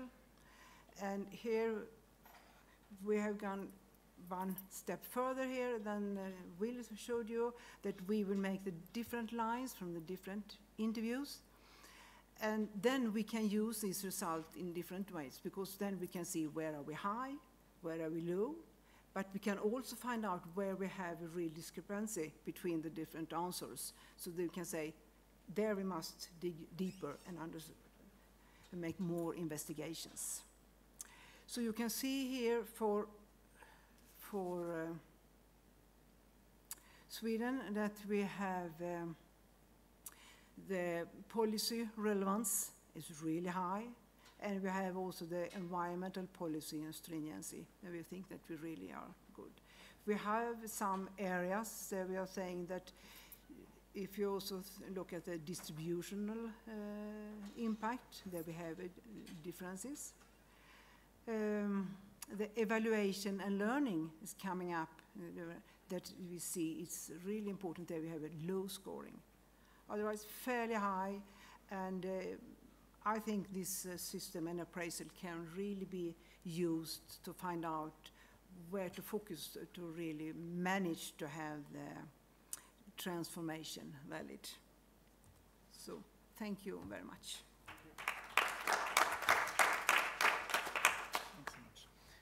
Thank you so much, Berit. Berit highlighted two very important questions that we were asking ourselves. So what is the additionality of this exercise? You know, as mentioned before, it's enough to Google for innovation reviews, and you'll have so many. And the policymakers will also know that if you wish to have one, you have range of possibilities. You can do it yourself. You can ask your own domestic academic institution. You can go to the OECD, whether you are part of the club or not. The service will be delivered. You can go to the UN system. You can go to the World Bank. So why are we doing that? We were asking ourselves, and we do think that we are onto something different. So additionality question is very important. And another thing that I would like to highlight in the transition towards panel is what Berit mentioned, how important are the differences in scores. Because we believe that when we see high divergence in views of what works well and what doesn't work well in the country, it merits further discussion. at least to see if we have the same understanding of what is working, what is not working. So that's undoubtedly a value added of this approach. Now, I would like that we thank again our 4 speakers, who are also authors or co-authors of the reports, and that's a lot of work, so thank you to them. And we will move to the policy panel now. I would like to welcome first 2 representatives of the from South Africa. We have Henry Roman from the Department of Science and Technology, who will join us here, and Dr. Inga Jacobs-Mata from CSIR, who was instrumental in work on eco-innovation in South Africa. And from Sweden, we have Goran Manklund from Vinnova, who is one of the I dare say, leading figures in working on system innovation in Europe and beyond. So your reflections will be very much welcome. I'd like to invite you to sit on the table. Unfortunately, the representative from the Scientific and Technological Research Council in Turkey could not come because for family reasons. While you're sitting, I would like to actually ask Will, the microphone works in front of you, just because I understood that we are going quite rushing through this process. There's a lot of things that's kind of behind the scenes that we just don't have time to share. But before we switch, could you say a few words about what we will do with that? What is our objective? What is your objective to? What would you want to achieve with this exercise? And then we'll switch to the panel. Thanks, Michal. So we have both more optimistic, aspirational objectives and nearer-term, definitely achievable objectives. The definitely achievable objectives are to complete a series of reviews. So we have more in the pipeline. The next of which will be China, and we have a few other country reviews under kind of preliminary development. So we will have a family of reviews that will provide 3 kinds of insights that will be useful: insights into the specific innovation performance of those countries and their innovation policy systems. So there will be direct policy-focused learnings from that. There will be insights into the usefulness of this kind of process for assessing country innovation systems and this kind of evaluative score-based approach. And there will be insights into the usefulness of the framework and these criteria as a way of assessing policy systems for innovation in the context of sustainability. So we will certainly have those. We hope that those insights will bear further fruit in that it will certainly be desirable for us to facilitate further country reviews beyond those within the Inno4SD project. But by providing this toolkit, we hope that other countries will find it sufficiently useful that they will want to conduct such appraisals themselves. And just as importantly, we think it's likely and desirable that some of these ideas, both in terms of process and in terms of framework, get adopted by organizations like UNCTAD, like the OECD, in terms of informing how they frame their review processes for innovation reviews and assessment in the context of sustainability challenges. Thank you, Will. I mean, I hope this also sets the context for our panel. And first, I would like to ask you, what are your impressions from the presentations? What did you find of use? What's clear? What you could readily use in your day-to-day work? And how does it compare to the current practices in policy evaluation, policy reflection? And I would like to start, if you allow me, with our hosts first. Okay, shall I go first? All right. Thank you, Mr. Chair. Just to maybe start us off, I suppose I was co-opted onto this panel because of the work that I did almost, it's about 7 or 8 years ago for the OECD. I reviewed the eco-innovation policies for South Africa back then. And just listening to the presentations now, I found them very interesting because in our national landscape, I think a lot has changed since 2010, 2011, which is when we did the review. But also a lot has stayed the same. We still have many of the same challenges. So it would be interesting to see how they get addressed and analyzed in this STIR process. But also what I like about this process is that unlike the OECD reviews, where we didn't have a clear breakdown of criteria, it seems like that's one of the strengths of this process. I would have actually liked to have seen a real breakdown of each of the criteria. So how are you measuring each of them? You know, what is your scoring system? Because I think that's the devil can be in that detail there. I had a few other points, but maybe we'll come back to that and I'll hand it over to the colleagues. Thank you. Henry. I won't repeat, but for me what was interesting is the similarity between the different countries in some respects. I'll take Turkey as one and South Africa, where implementation is a problem. You can come up with really interesting policy and good policy on paper, but when you're trying to implement it, it falls down. And then with Sweden, that value of death problem is something we've been grappling with for probably a decade or more as well. And the TIA that was mentioned, the Technology Innovation Agency, was set up to try and bridge that valley. We've not succeeded. That I think is really hard to do. Everybody is trying to figure it out, and you've got endless papers on why it doesn't work. But also, what was interesting to me are the areas that Sweden have identified: smart cities, circular, bio-based economy. Those areas, we've identified them as well as areas of interest in our going forward now as we're revising the science and technology white paper for South Africa, which hasn't been updated since 1996. So it's been 20 years. And these are the areas, the fourth industrial revolution, as a country, we're looking at it as well. I'll come back to it later. Thank you very much. Goran, you were in a way called to respond. Yeah. First of all, I'm a policymaker mainly, Deputy Director General of the Swedish Innovation Agency. So we are really in the midst of things here. I was also interviewed by Berit. I don't know which spider I was in the diagram, but one of them I was. I have also been involved in driving in the high-level policy forum in the Swedish context, driving the sort of the agenda thinking together with the ministry and other agencies, and pushing strongly for the SDG targets as the main sort of arena for policy across the board in the Swedish context, which is much easier to say and put on the wall than just to implement, which is really the challenge. But a main, I think, additionality of this is that evaluation frameworks in the OECD, in the EU, or nationally, but among consultants, do not have this framework.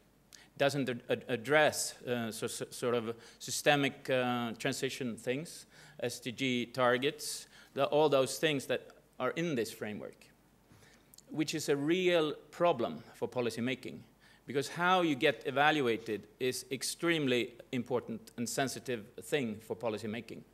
So if you don't evaluate or try to understand those things, then policymakers get evaluated on the wrong parameters, which they do. But this is much more difficult. So, and I've been involved and instrumental in getting an OECD review 2 times, 2012 and 2016 in Sweden. And the last time we actually ordered them, asked them, which is not the normal thing, to do it differently. And they did. Well, we paid them, but they did. Because we thought we have to understand the gravitation. The gravitation is a word that is not maybe not perfect, but of the system. So where the governance issues came in. And the governance issues are not something that they really look into automatically.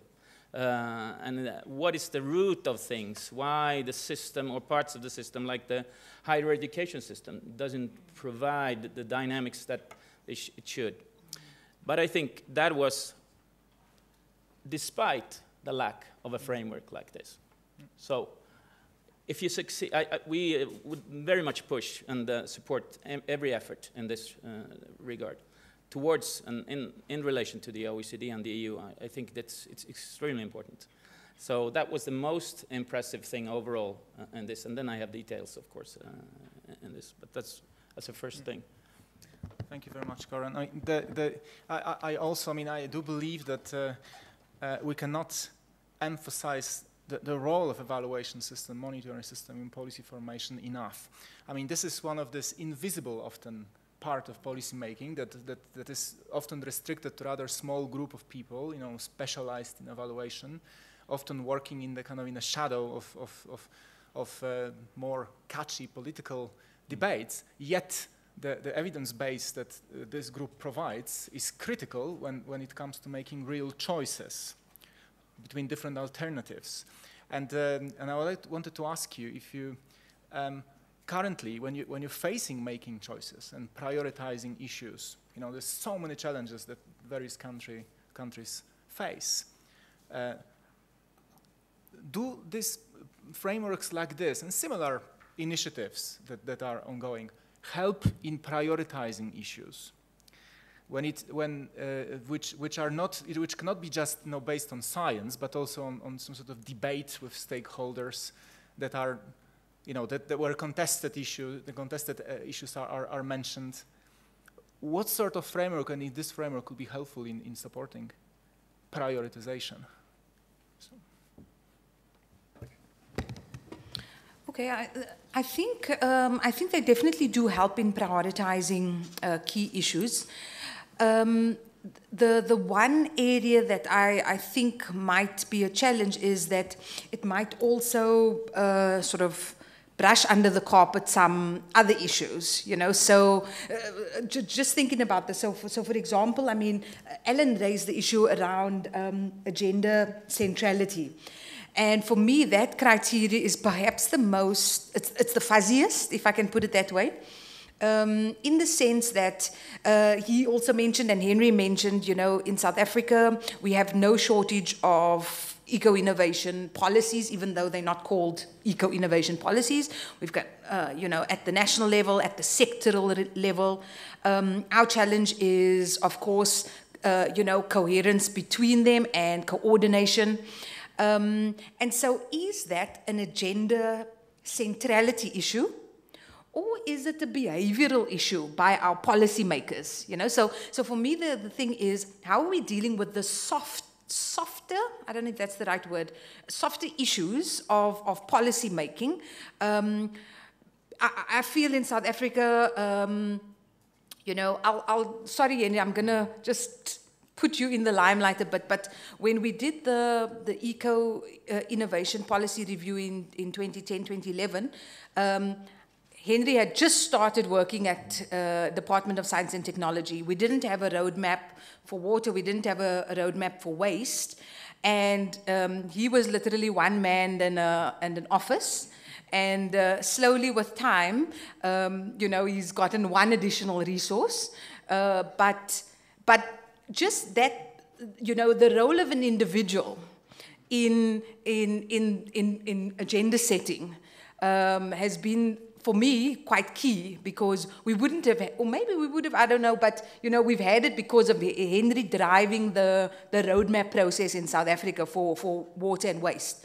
And so, yeah, so when I talk about soft issues that, you know, are sort of underlying but equally important, is the role of champions in the policy-making system, the role of, you know, innovators in policy-making as well. Goran, does it resonate? It does. I think direct prioritization maybe not, but facilitating the possibility of actually seeing the whole picture, looking across the different silos even vertically, I think was mentioned before, to sort of the local level and the national level, understanding, if possible, and that's the challenge of this kind of evaluation, understanding where different policies, different structural issues, institutional stuff would block each other, which you don't see usually when you work in your own silo. You don't. You have all the rational things calling for different kinds of policies when you look into a silo, which look quite differently if you could understand the sort of the systemic things, which you don't, because every lens is silo-based. So that's why these different kinds of evaluations, not only evaluations, but also sort of analysis, would be necessary, in fact. From there, you could find new priorities, new sort of focal points for priorities, which you don't see otherwise. Which is also why I say that putting sort of the SDG targets on the wall, which we have done in Sweden, and then we have sort of analyzed things 1 through 17. Now the difficult things come when you really would like to drive sort of systemic change, which requires you find nexuses or you relieve sort of tensions between or make trade-offs maybe between certain things. So then you come into conflict between different targets, agencies, policies, ministries, and those things. Those are much more difficult. You have to reinvent the sort of the ministerial procedures, and there are big obstacles for this, at least from where I sit. Thank you very much. So that's one of this conversational tool in a way. So it also helps us not to shy away from dealing with issues that are conflicting. And differ from culture to culture. I don't think there's a culture that likes conflict, but it's easier to bring this issue to the agenda in some settings than in other. But potentially a tool like this could help it. And by the way, the audience was not forgotten, so that's why I'm sort of moving towards looking at you. We have 10 minutes, maybe 15 minutes as we started later. Let's see how long we can endure and how long we'll be able to continue before the other group comes. Well, the question is, are there any questions to the panel and the presenters? I see René. It works if you press the button. Well, I don't have to be first, but... You are the only one. Okay. Yeah, I've been part of the process, so I also helped to develop this approach and sort of apart from the criteria, the criteria are being approached in two ways. I mean, there's the scoring element, and there's this trend where as a kind of quantitative element, but there's also qualitative descriptions of what kind of policy exists and what kind of stakeholders in society are behind certain types of innovation and which ones are resisting. So all of that, I think, is part of the appraisal. If I compare it to the traditional approach that's used in the Netherlands, which is the country that I live in, we have an advisory council who produces reports on innovation policy every, 2 years or something like that. And they're knowledgeable people, and they come up usually with, insightful reports. But what's missing in the report is very much the evidence base. So it's the opinion of experts about sort of backing challenges or backing winners, which get articulated. So if I could compare it with those forms of intelligence, because what it's really about is a policy intelligence system, I think this adds something. But I'd love to hear your views on that, because I think you also, I mean, it also forces the experts really to discuss with one another, and policymakers who also are, they're experts, but also, they have to make choices, are part of a process which I think is useful because they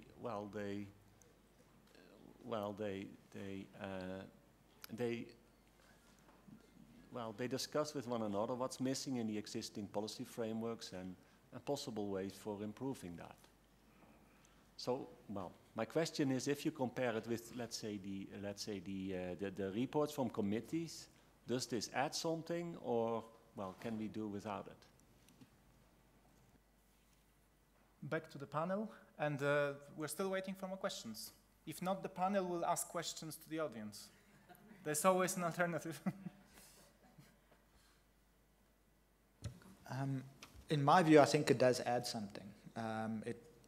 If I looked at it correctly, and like Inga said, we can't see the detail, but it brings a bit of an objective view. I think that's very important when you bring this type of information to a policymaker, that it be an objective view. We also have a National Council for Innovation that also helps us with innovation policies.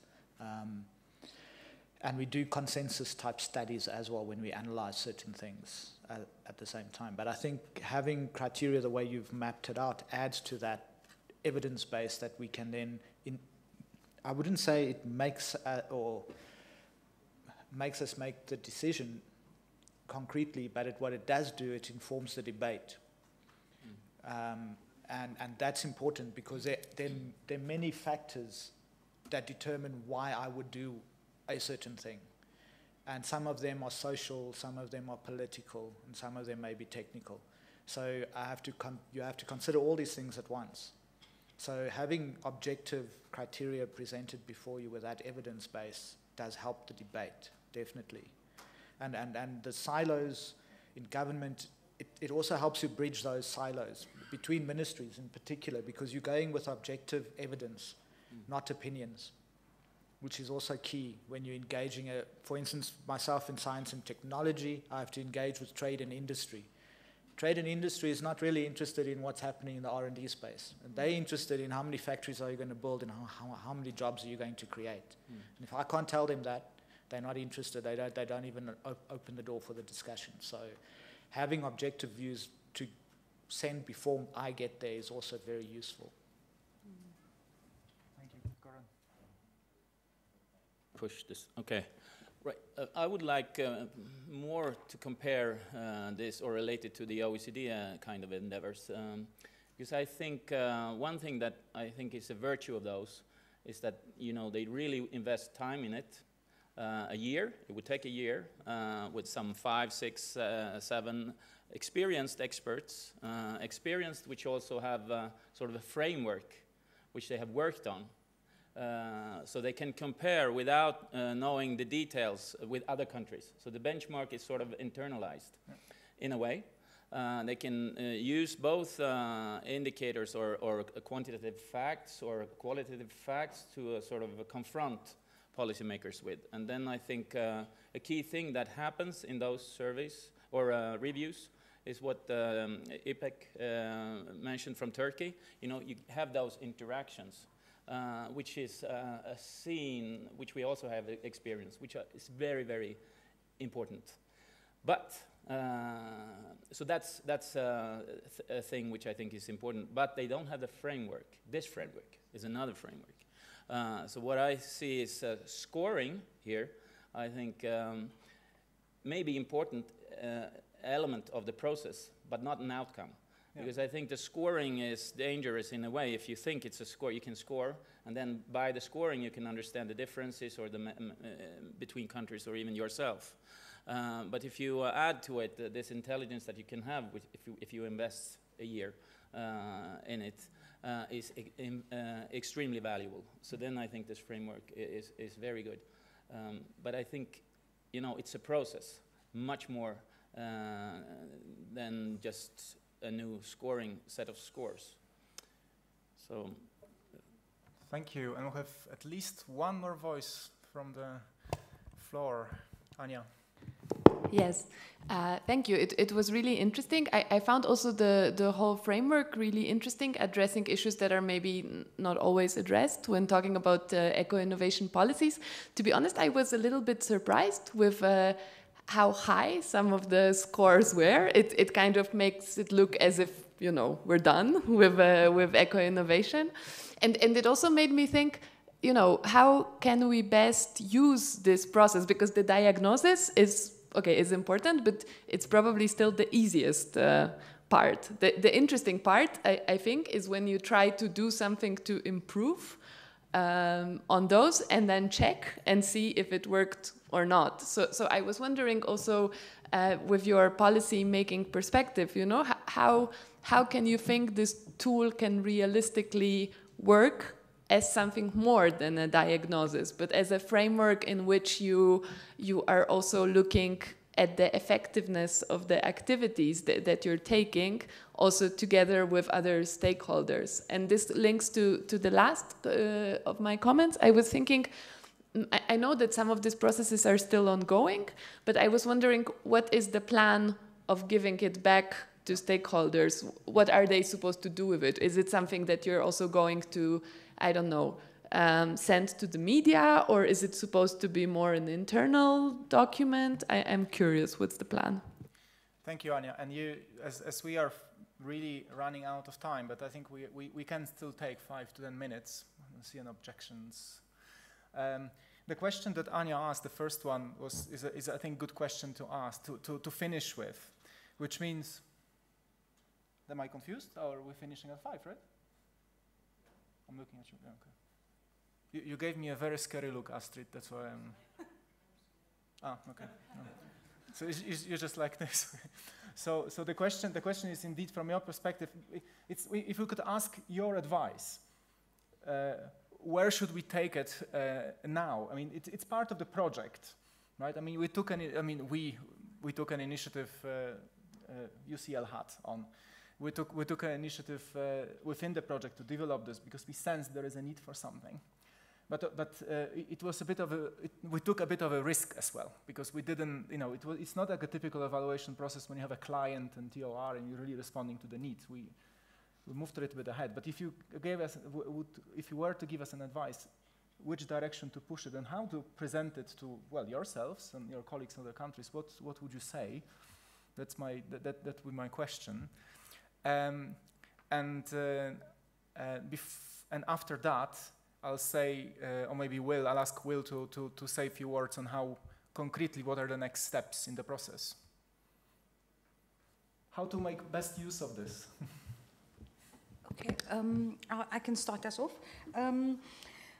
Yeah, I think that's a very good point, and I was also thinking about it, and without you know, having examined the methodology in detail, I would say that the value add of this is in a regular or an annual M&E process, so a monitoring and evaluation of policies, which we don't currently do in South Africa. You know, I always joke, you know, we're very good policy makers, but we're not very good evaluators and assessors of our policies. So sort of to have that kind of a regular time series of the effectiveness of eco-innovation policies. And this is almost like turning the question again, maybe to the authors and to those involved in it, is linked to that. Henry and I were sitting at the back, and he sort of whispered and he joked with me. He said, "Oh, this is great because you know, I'm going to get the waste roadmap evaluated without even having asked for it."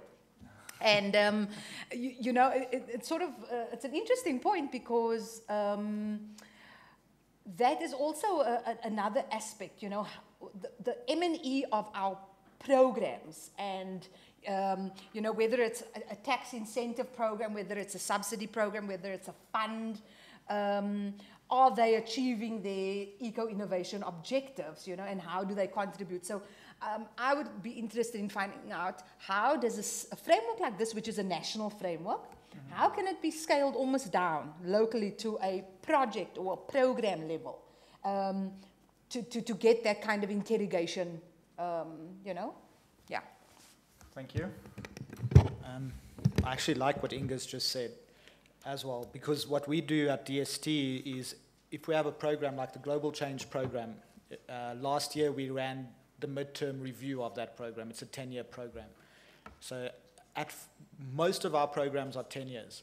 So at the 5-year mark is where we do a review of the program. And there we actually now, since the inception of the Department of Planning and Monitoring and Evaluation that reports to the presidency, we work with them to evaluate our programs. So they come on board to help us to get that objective view. But I think this tool could also assist, like Inga saying, if you can bring it down to like the waste roadmap level thing. The water roadmap's been in play for a year now as well, just so you know. PwC, interestingly enough, a year and a half ago, did a review of, is the waste roadmap something that business can utilize? Unfortunately, they never shared the document with me, so I don't know what the outcome was. They did interview myself and Linda, but we don't know what came of that. So they were looking at it purely from an investor and a business perspective, which would have been a really interesting view to obtain. But yeah, I think if we can do it like that and have an additional tool like this, it does help us to, because things change. I mean, in 5 years, in the eco-innovation space, things have changed markedly.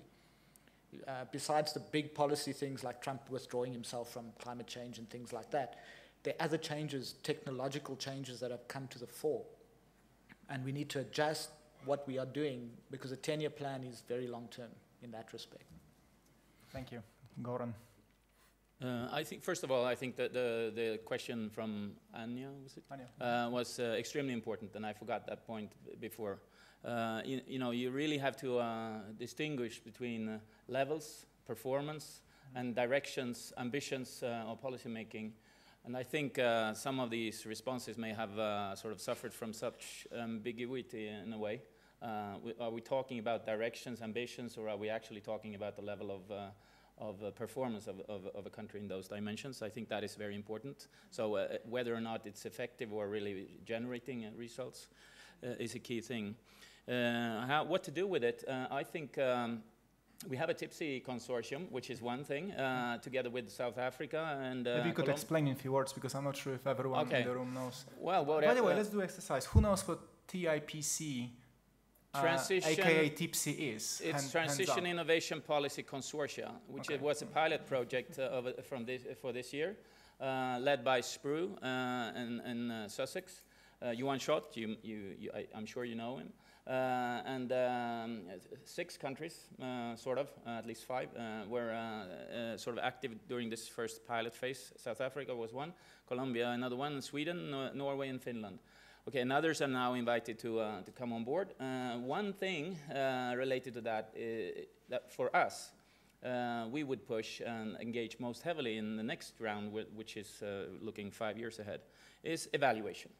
How do you get an evaluation framework? How do you get an evaluation practice in relation to system innovation policy or system transition policy? Because we lack it.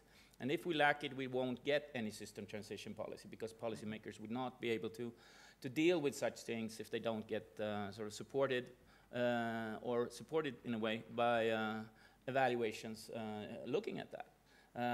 So we don't have that. We are also investing quite heavily in research. Another track would be, but I think it would be a little bit more obstacles around it. It's how to get it into the OECD evaluations. Okay. But that's something that we would push. I would, as a delegate in the TIP, now TIP again, but this is in the OECD.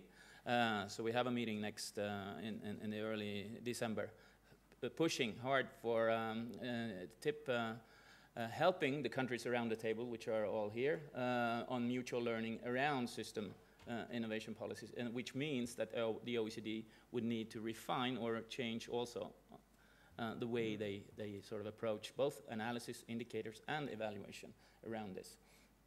But you know, some structures would take longer to change. But good ideas, I think, are the only way. Thank you very much. So you see, I mean, we are in the process of, or moment, or phase of change. It's not only that the world is changing, the policies are changing, but also analytical frameworks have to catch up, and pretty quickly, because we need data, you know, between getting right evidence and then designing policy and then seeing effects. We're talking about years, if not decades, so this is actually quite urgent. Will, I called on you before, so what are the next steps in the project? When can we expect something available in the public space? Okay, so the next steps, I mean, there's a few ways of framing this. In terms of the reports, there will be country reports for Turkey and the UK pretty soon, and we saw the timelines for the Swedish and South African reports earlier. So there are those pilots. The next country will be starting in January, and that's China. And we have a few other countries that we're still kind of negotiating exactly which countries will go forward and in what form. So we will continue with the country reviews, and in terms of how how those are disseminated and used, country teams are best placed to be able to understand how best to use those within any particular country. So yes, of course, there'll be published reports. We might even produce an academic paper at some point. Who knows? In fact, we probably will, being academics. But so there'll be publications. There will be engagement through the country teams, and then we have a kind of a whole parallel set of engagements with these other kinds of policy institutions like the OECD, like UNCTAD, like UNDP, many of whom also have policy review processes of some kind, and so engaging with those to provide the insights from our process, some of which they may find very relevant and useful, others of which they may not find so useful, but the idea is that we can inform some of those ongoing policy assessment and policy appraisal mechanisms that already exist. Thank you, Will. I'm looking at time. I think we could easily continue for another hour, but we need to respect the agenda and respect ourselves and the time, also a limited resource. Well, thank you very much. It's really okay to finish this session with questions, actually, because we're sharing insights on an ongoing process. So we are very grateful for your inputs, and we will definitely take them on board. They are very precious to us. So we will also, you can count on us getting back in touch with you at some point, as obviously everything that we do within Inno4SD will be publicly available. So that goes without asking. And just 1 minute, wearing my UNCTAD hat. It is relevant also for the UN system. So I can share with you some news from UNCTAD. UNCTAD is one of the UN agencies that also conducts reviews, focusing mainly on developing countries. And they started this process in the late 80s. 90s. The approach they took on was firmly based on a national system of innovation framework. And with the arrival of the Agenda 2030 and the SDGs, there was a realization that this framework needs to be adjusted, because even if national system of innovation remains a useful framework and will be definitely part of any future review around innovation, it does not answer all the questions that we heard today. So there is an ongoing process and reflection on how to do it in a feasible way, because there is also this is a practical challenge. OECD, UNCTAD, UNESCO, whoever does the reviews, need countries to come to them, to request them, and agree to the shape of the review that will be produced. So it's never one agent taking an action being innovative. You need at least two. So you need, as you mentioned, Henry's role and your role, both of you in this context. Goran will be actively working on the agenda in the OECD context. That's how it works. It's really about individuals.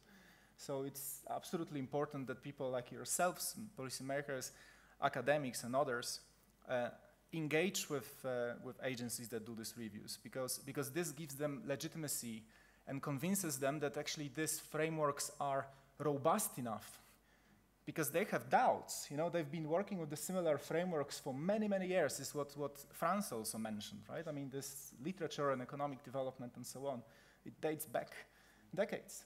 And it's not easy to catch up with all the fresh thinking. So actually events like this are absolutely necessary to move forward this agenda. And so with this, I'd like to thank you again very much for your time, and thank the audience. I hope it was a useful session.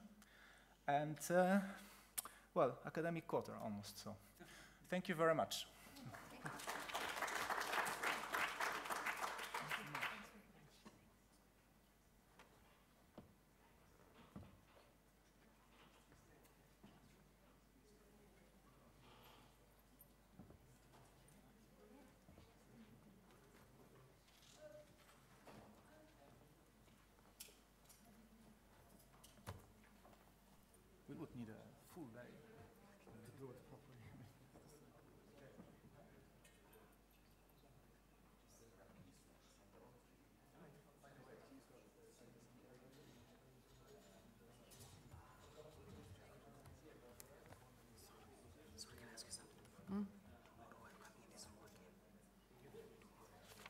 yeah. I will ask, I will tell you. Okay, everybody, we will wait a minute for our colleagues to come from the other room and to join us for the concluding remarks on the symposium. Well, please, then let's suggest one slide to be suggested. So I would like Alan and Massimiliano to come forward, and I think the others are going to join us in a second.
How are you doing? Good, and you? You? Fine. Good. This time I use this. Better. It's fine. I'm just checking. I can see the surname. I know. What? I'm from Italy. Yeah, I'm from Italy. Yeah. I know the surnames now.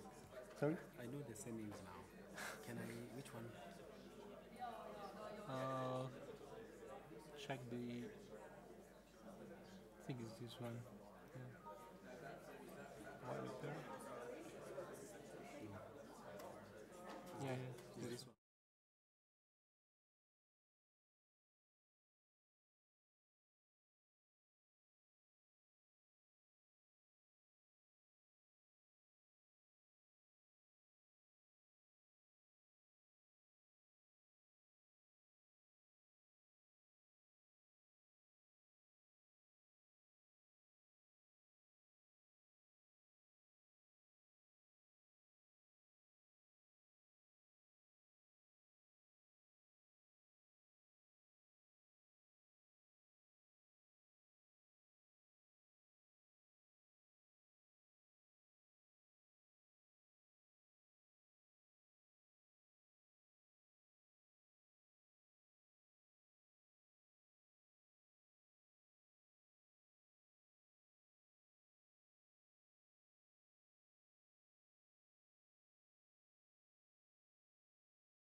please have a seat? Ladies and gentlemen, can I please ask you to take your seats so we can proceed with the conclusions of the symposium? I know it has been a long day, so let's not make it longer by...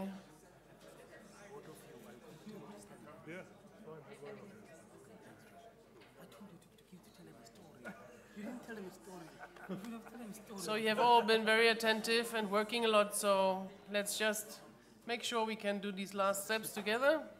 Please take a seat. Please don't forget what you wanted to ask your colleagues, and do that during the bride tonight. So our concluding remarks are going to be done by the chairman of our symposium, that is Professor Alan Brandt and Massimiliano Mazzanti, also professor, I'm sorry I forgot that. And I would like to give them the word, and I think they will also give you the word for some comments. Thank you, Astrid. Yeah, just for Massimiliano and myself to start off with, thank you again very much for you all to travel all the way to Pretoria. I hope most of you are going to stick around for another day, and I really hope you are not simply getting back on a plane on Friday and getting out of here and not doing something else in Africa. That would have been really silly. But I think it's been a really interesting and useful engagement. Obviously, I'll hear more from individuals. I mean, if I reflect back, when did we decide to come to Pretoria? I think that was in January at one of those meetings. I mean, there was a lot of discussion about, you know, does this make sense, and back it's long flights, it's far away, and so on. In the end, it was about, you know, for SD, networks should engage with the wider global audience and stakeholders, and obviously the whole being economy festivals was now, and that made all sense. But now that we've been here for 2 days, I mean, if I have to sum it up for myself, I mean, what is the key message here? It's context. I mean, that has just come up so virtually every session that we've had. And it's one thing to sit in Europe and watch a couple of YouTube movies and read a couple of articles, but it's to actually be in the different context and to hear people's stories. I think that is quite important. All right, so that's, but I'm going to ask Massimiliano, he's going to have a little bit more of a theoretical message, I hope, than I. Okay, so thank you. I will stay here because I need to stay here for 5 minutes. So you could say, okay, this is just an exercise because I was trying to learn from air, which is not there. How about I can be as good as? So I'm trying to catch up with. I don't.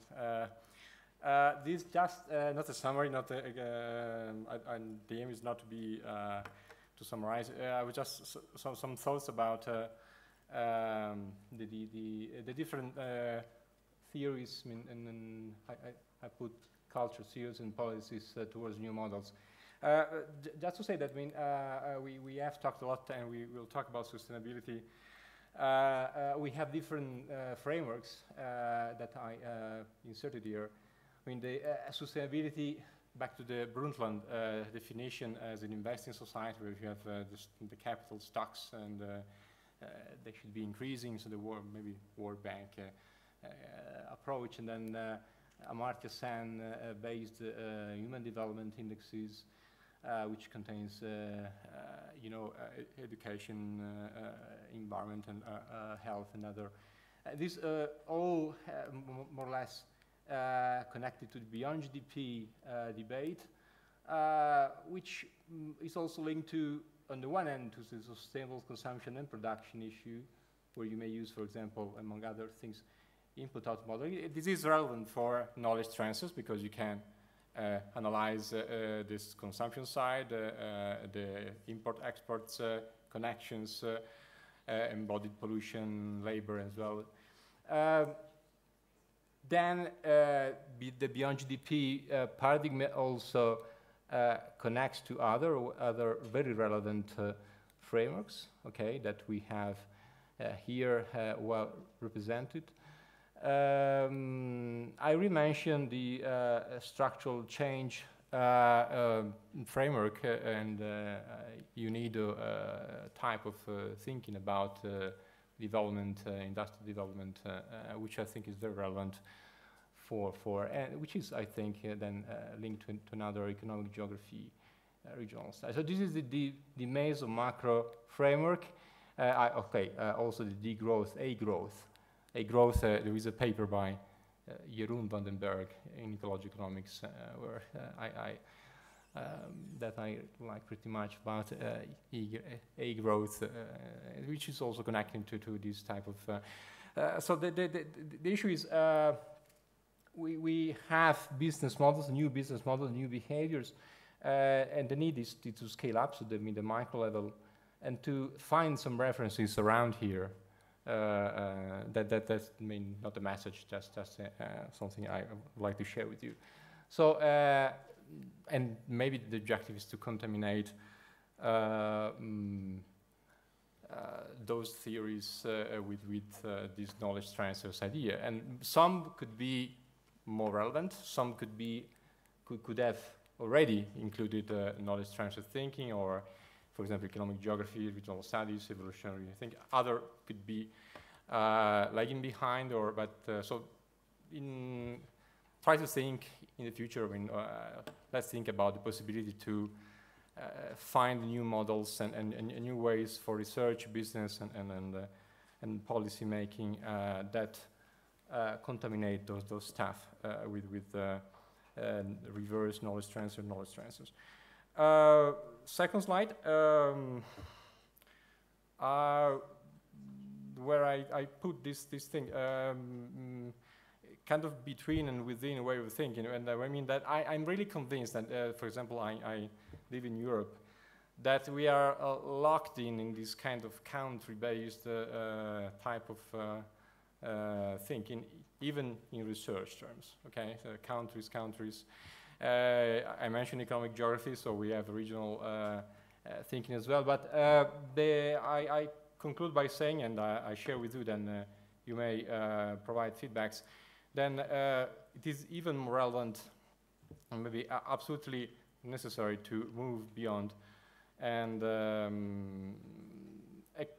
stress the within-country perspective. Countries are a map of regions and sectors, so they could have a lot of variation, as we know, in all continents, in all areas, and between countries. So even the unit of analysis could be what we have in between.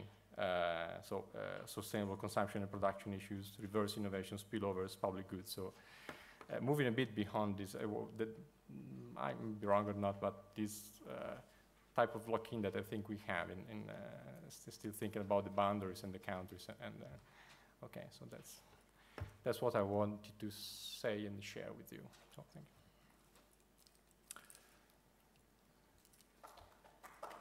Thank you. All right, I don't know where we're still waiting for. Fernando has arrived, but before he comes to the stage, I mean, we started yesterday morning and said this is a dialogue. So I thought maybe it would be good for one or two people, maybe more, to share what they see as what's the key message that they got out of it.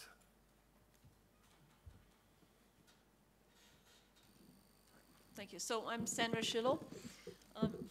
First of all, thank you very much. This was quite excellent for this kind of diverse network to come out with such useful summaries here at the end of the event is quite impressive. So I think all around well done, and thank you, Fernando and Astrid and everybody.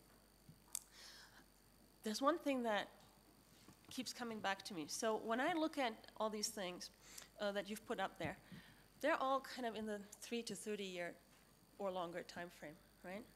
And I think there's some really important issues that we need to address. What's then sticking with me, as I think Lorenzo mentioned it, is this statement that came out from a number of eminent scientists that we have 3 years to get climate change right. We have 3 years to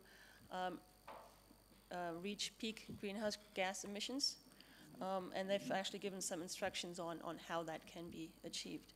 So I think this excellent summary that you've got up there is based on the assumption that we have business as normal. However, if we don't actually meet the 3-year greenhouse gas emission peak, I'm not sure we can actually get there. Because I think we'll be all very busy fighting immediate climate change issues. So it won't be just Cape Town doing a hackathon for a single event, but it's kind of going to be all over the place. So I'm just wondering, we've got like immense social capital here in the room. We've got like, we're also all connected, and we have a lot of people here to begin with.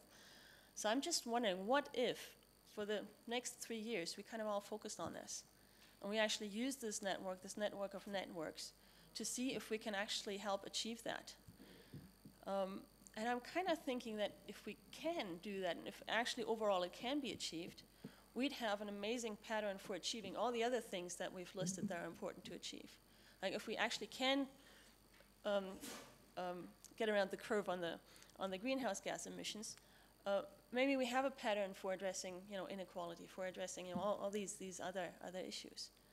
And maybe we can do that. Is there a way we can do that? Can we all put our for a lot of us, the academics in the room especially, we have very long time horizons, right? So 3 years, some specific goals could be doable, right? Right. Any other? Yes, Peter. I want to know if it's possible to build a hyperloop between Pretoria and Brussels, maybe. I think it's very important that we use our imagination, and it's absolutely key that we have more interaction between Africans, South Africans, and Europe. I think we need to have far more discussions, because discussions lead to understanding. And what we had a little bit of a different kind of perspective in the debate earlier. But to sum it up, I want to know what is the difference between, what is EU innovation for the EU versus what is African innovation for Africa? And if you look at it differently, what is EU innovation for Africa? And hey, what about African innovation for the EU? I don't think we had enough discussion about what that is and how do we change the paradigm of thinking in the EU. I think that there's an extremely fruitful relationship if we take that seriously. And the more we actually experiment with thinking, which may lead to, improving that system of exchange of knowledge and ideas, I think it can only be a good thing. It can only be a positive thing. So I think this is a great start, and I think that we need more of this, and I'd just like to congratulate the organizers. I think it's fantastic. So well done. Great, thank you, Peter. Okay, so with that, Fernando is going to close off the proceedings today. No more comments. Morpheus Law. Where is our technician?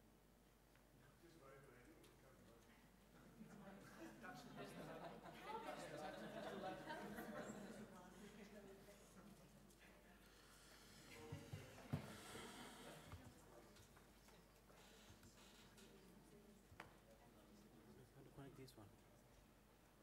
Yeah. Can you just have a look, please? We need to copy this one into here. Which one? It's very big, you see, 360. This one? Yeah, it's here. In the, no. Yeah, it's in the USB. It's or if you want to plug it here, it's probably too complicated, no? No, you don't. So, this one. You don't have an HDMI. Take out this one first. Because that's why you have to wait for it.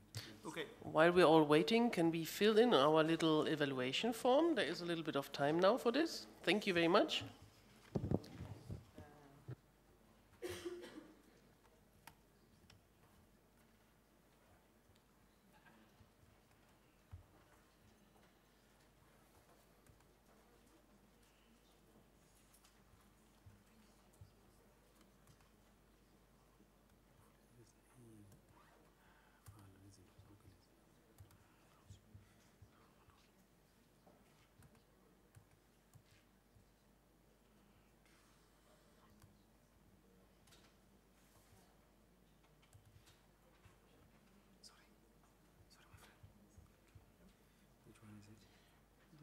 previous one. 200. No, no, no. This? No, the first one. This one? Future, that one. Copy? Mm. Where do you want it? We want to present it. But it's inside here. Can Yeah. we just put it here? Yeah, we can. Yeah, please, man. Because I can't keep on. Okay.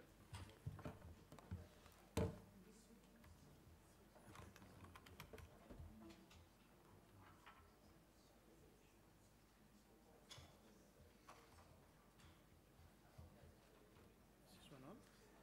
Wait, tell me, my friend. You said which one? Which one is it? 200? Is the one that is really big? Just go down. I can't find it down. It should be here. It should be somewhere here. It should be here. Go future. This one? Down. The first one. Yeah. This one? Future is the one above. No, no, that's the log file. Okay.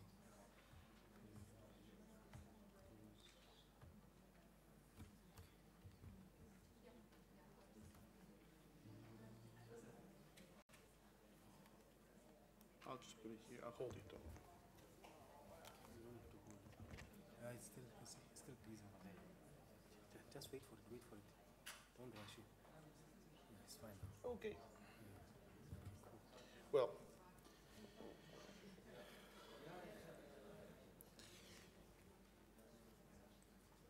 Okay, something with the layout, don't mind. First of all, well, thank you for being here. It's been a long way to Pretoria. Alan was telling you that when we started with this idea, it was risky, it was scary, but we knew food would be good. We didn't know about the weather. We didn't know anything about the convention center. We didn't know anything about our partner except that we trusted Alan and he trusted his fellows here in South Africa, and that was, I guess, a really, really big an important element, trust. So we are here, and now I think the degree and the level of trust that we can actually start implementing change and achieving something can be achievable. So actually, it was a long way. I'm not going to bore you with this because it always starts with ideas, with people, with things alike. Remember this meeting in Brussels with a few of us, and then it grew, and it grew, and it grew, and here we are in Pretoria. So it's actually, if you manage to see, it's a lot of people, a lot of networks, and what we do with this. So I agree with some of the comments that it's really the time to start just getting things done. But it's been a long way, so I don't know why I keep on reversing this, sorry.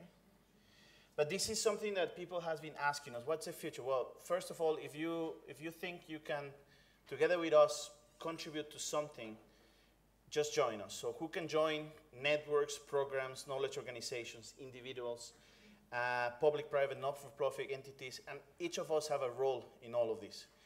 How to join is very simple. It's a very simplified process.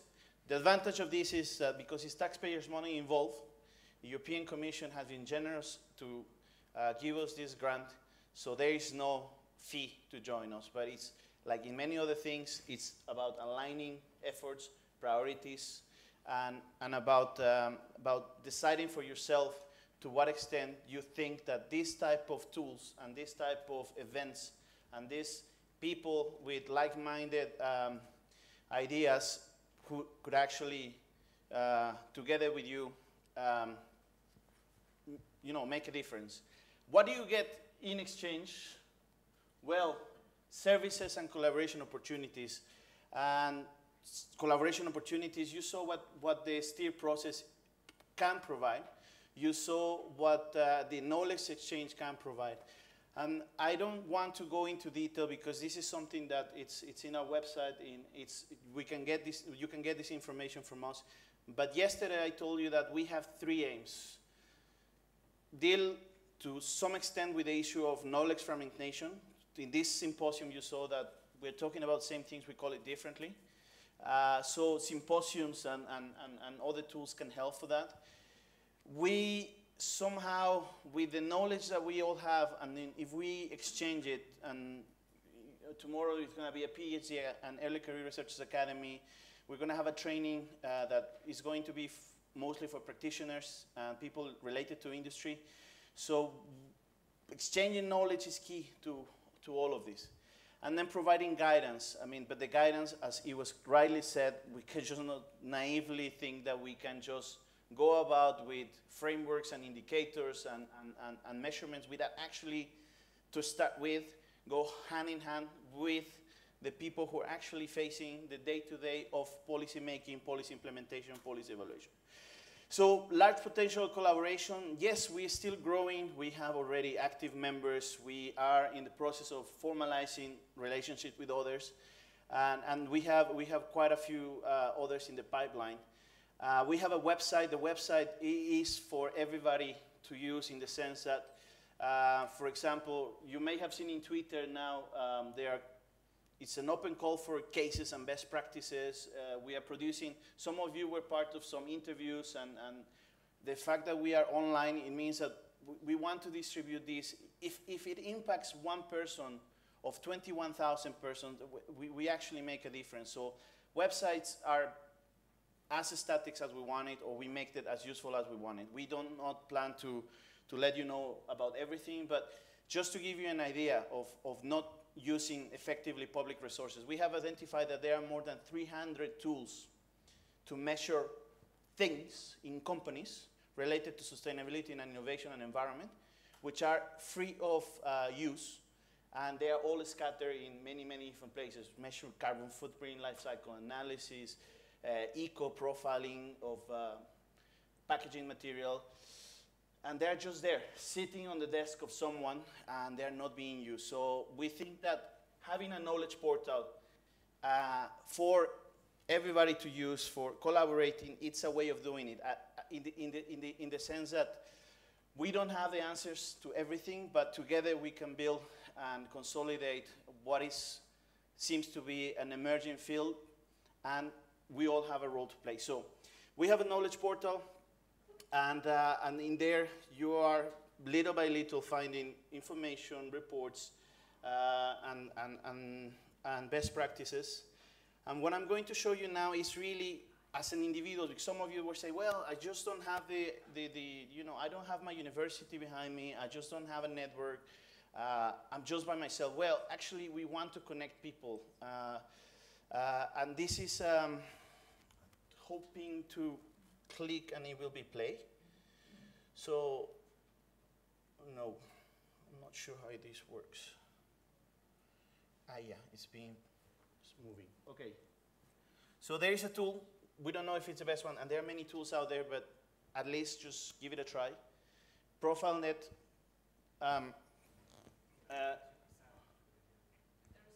There is sound in the video, and we don't have the sound. I don't know. Well, it's just showing you that, well, just go online if you're not backed up by a network, if you are, people also online, we don't know who you are. No, it's not ringing, no. Sorry, no, well, just showing you the process. It's something that we have put lots of effort. It's also taxpayers' money, so, of course. So in here we have made an effort to try to be as pragmatic as possible, something that without too much complication, if you are working on green purchasing or if you are working on sustainability assessments, there might be a way of getting your knowledge be usable to others, and this is just a tool to connect others.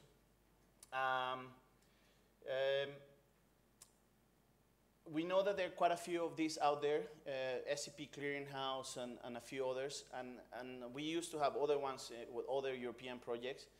So this is a challenge to start a community, and then 5 years down the line, this community could be actually active and positive and proactive. So, just going to, it would have been great if there was music, but well. Now there is new cases.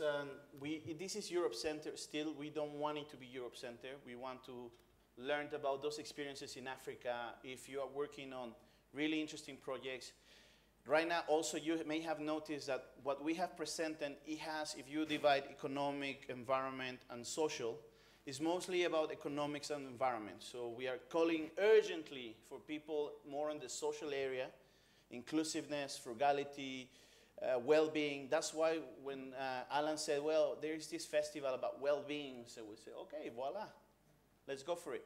So this is something that we really hope to reach out to others and make it of use.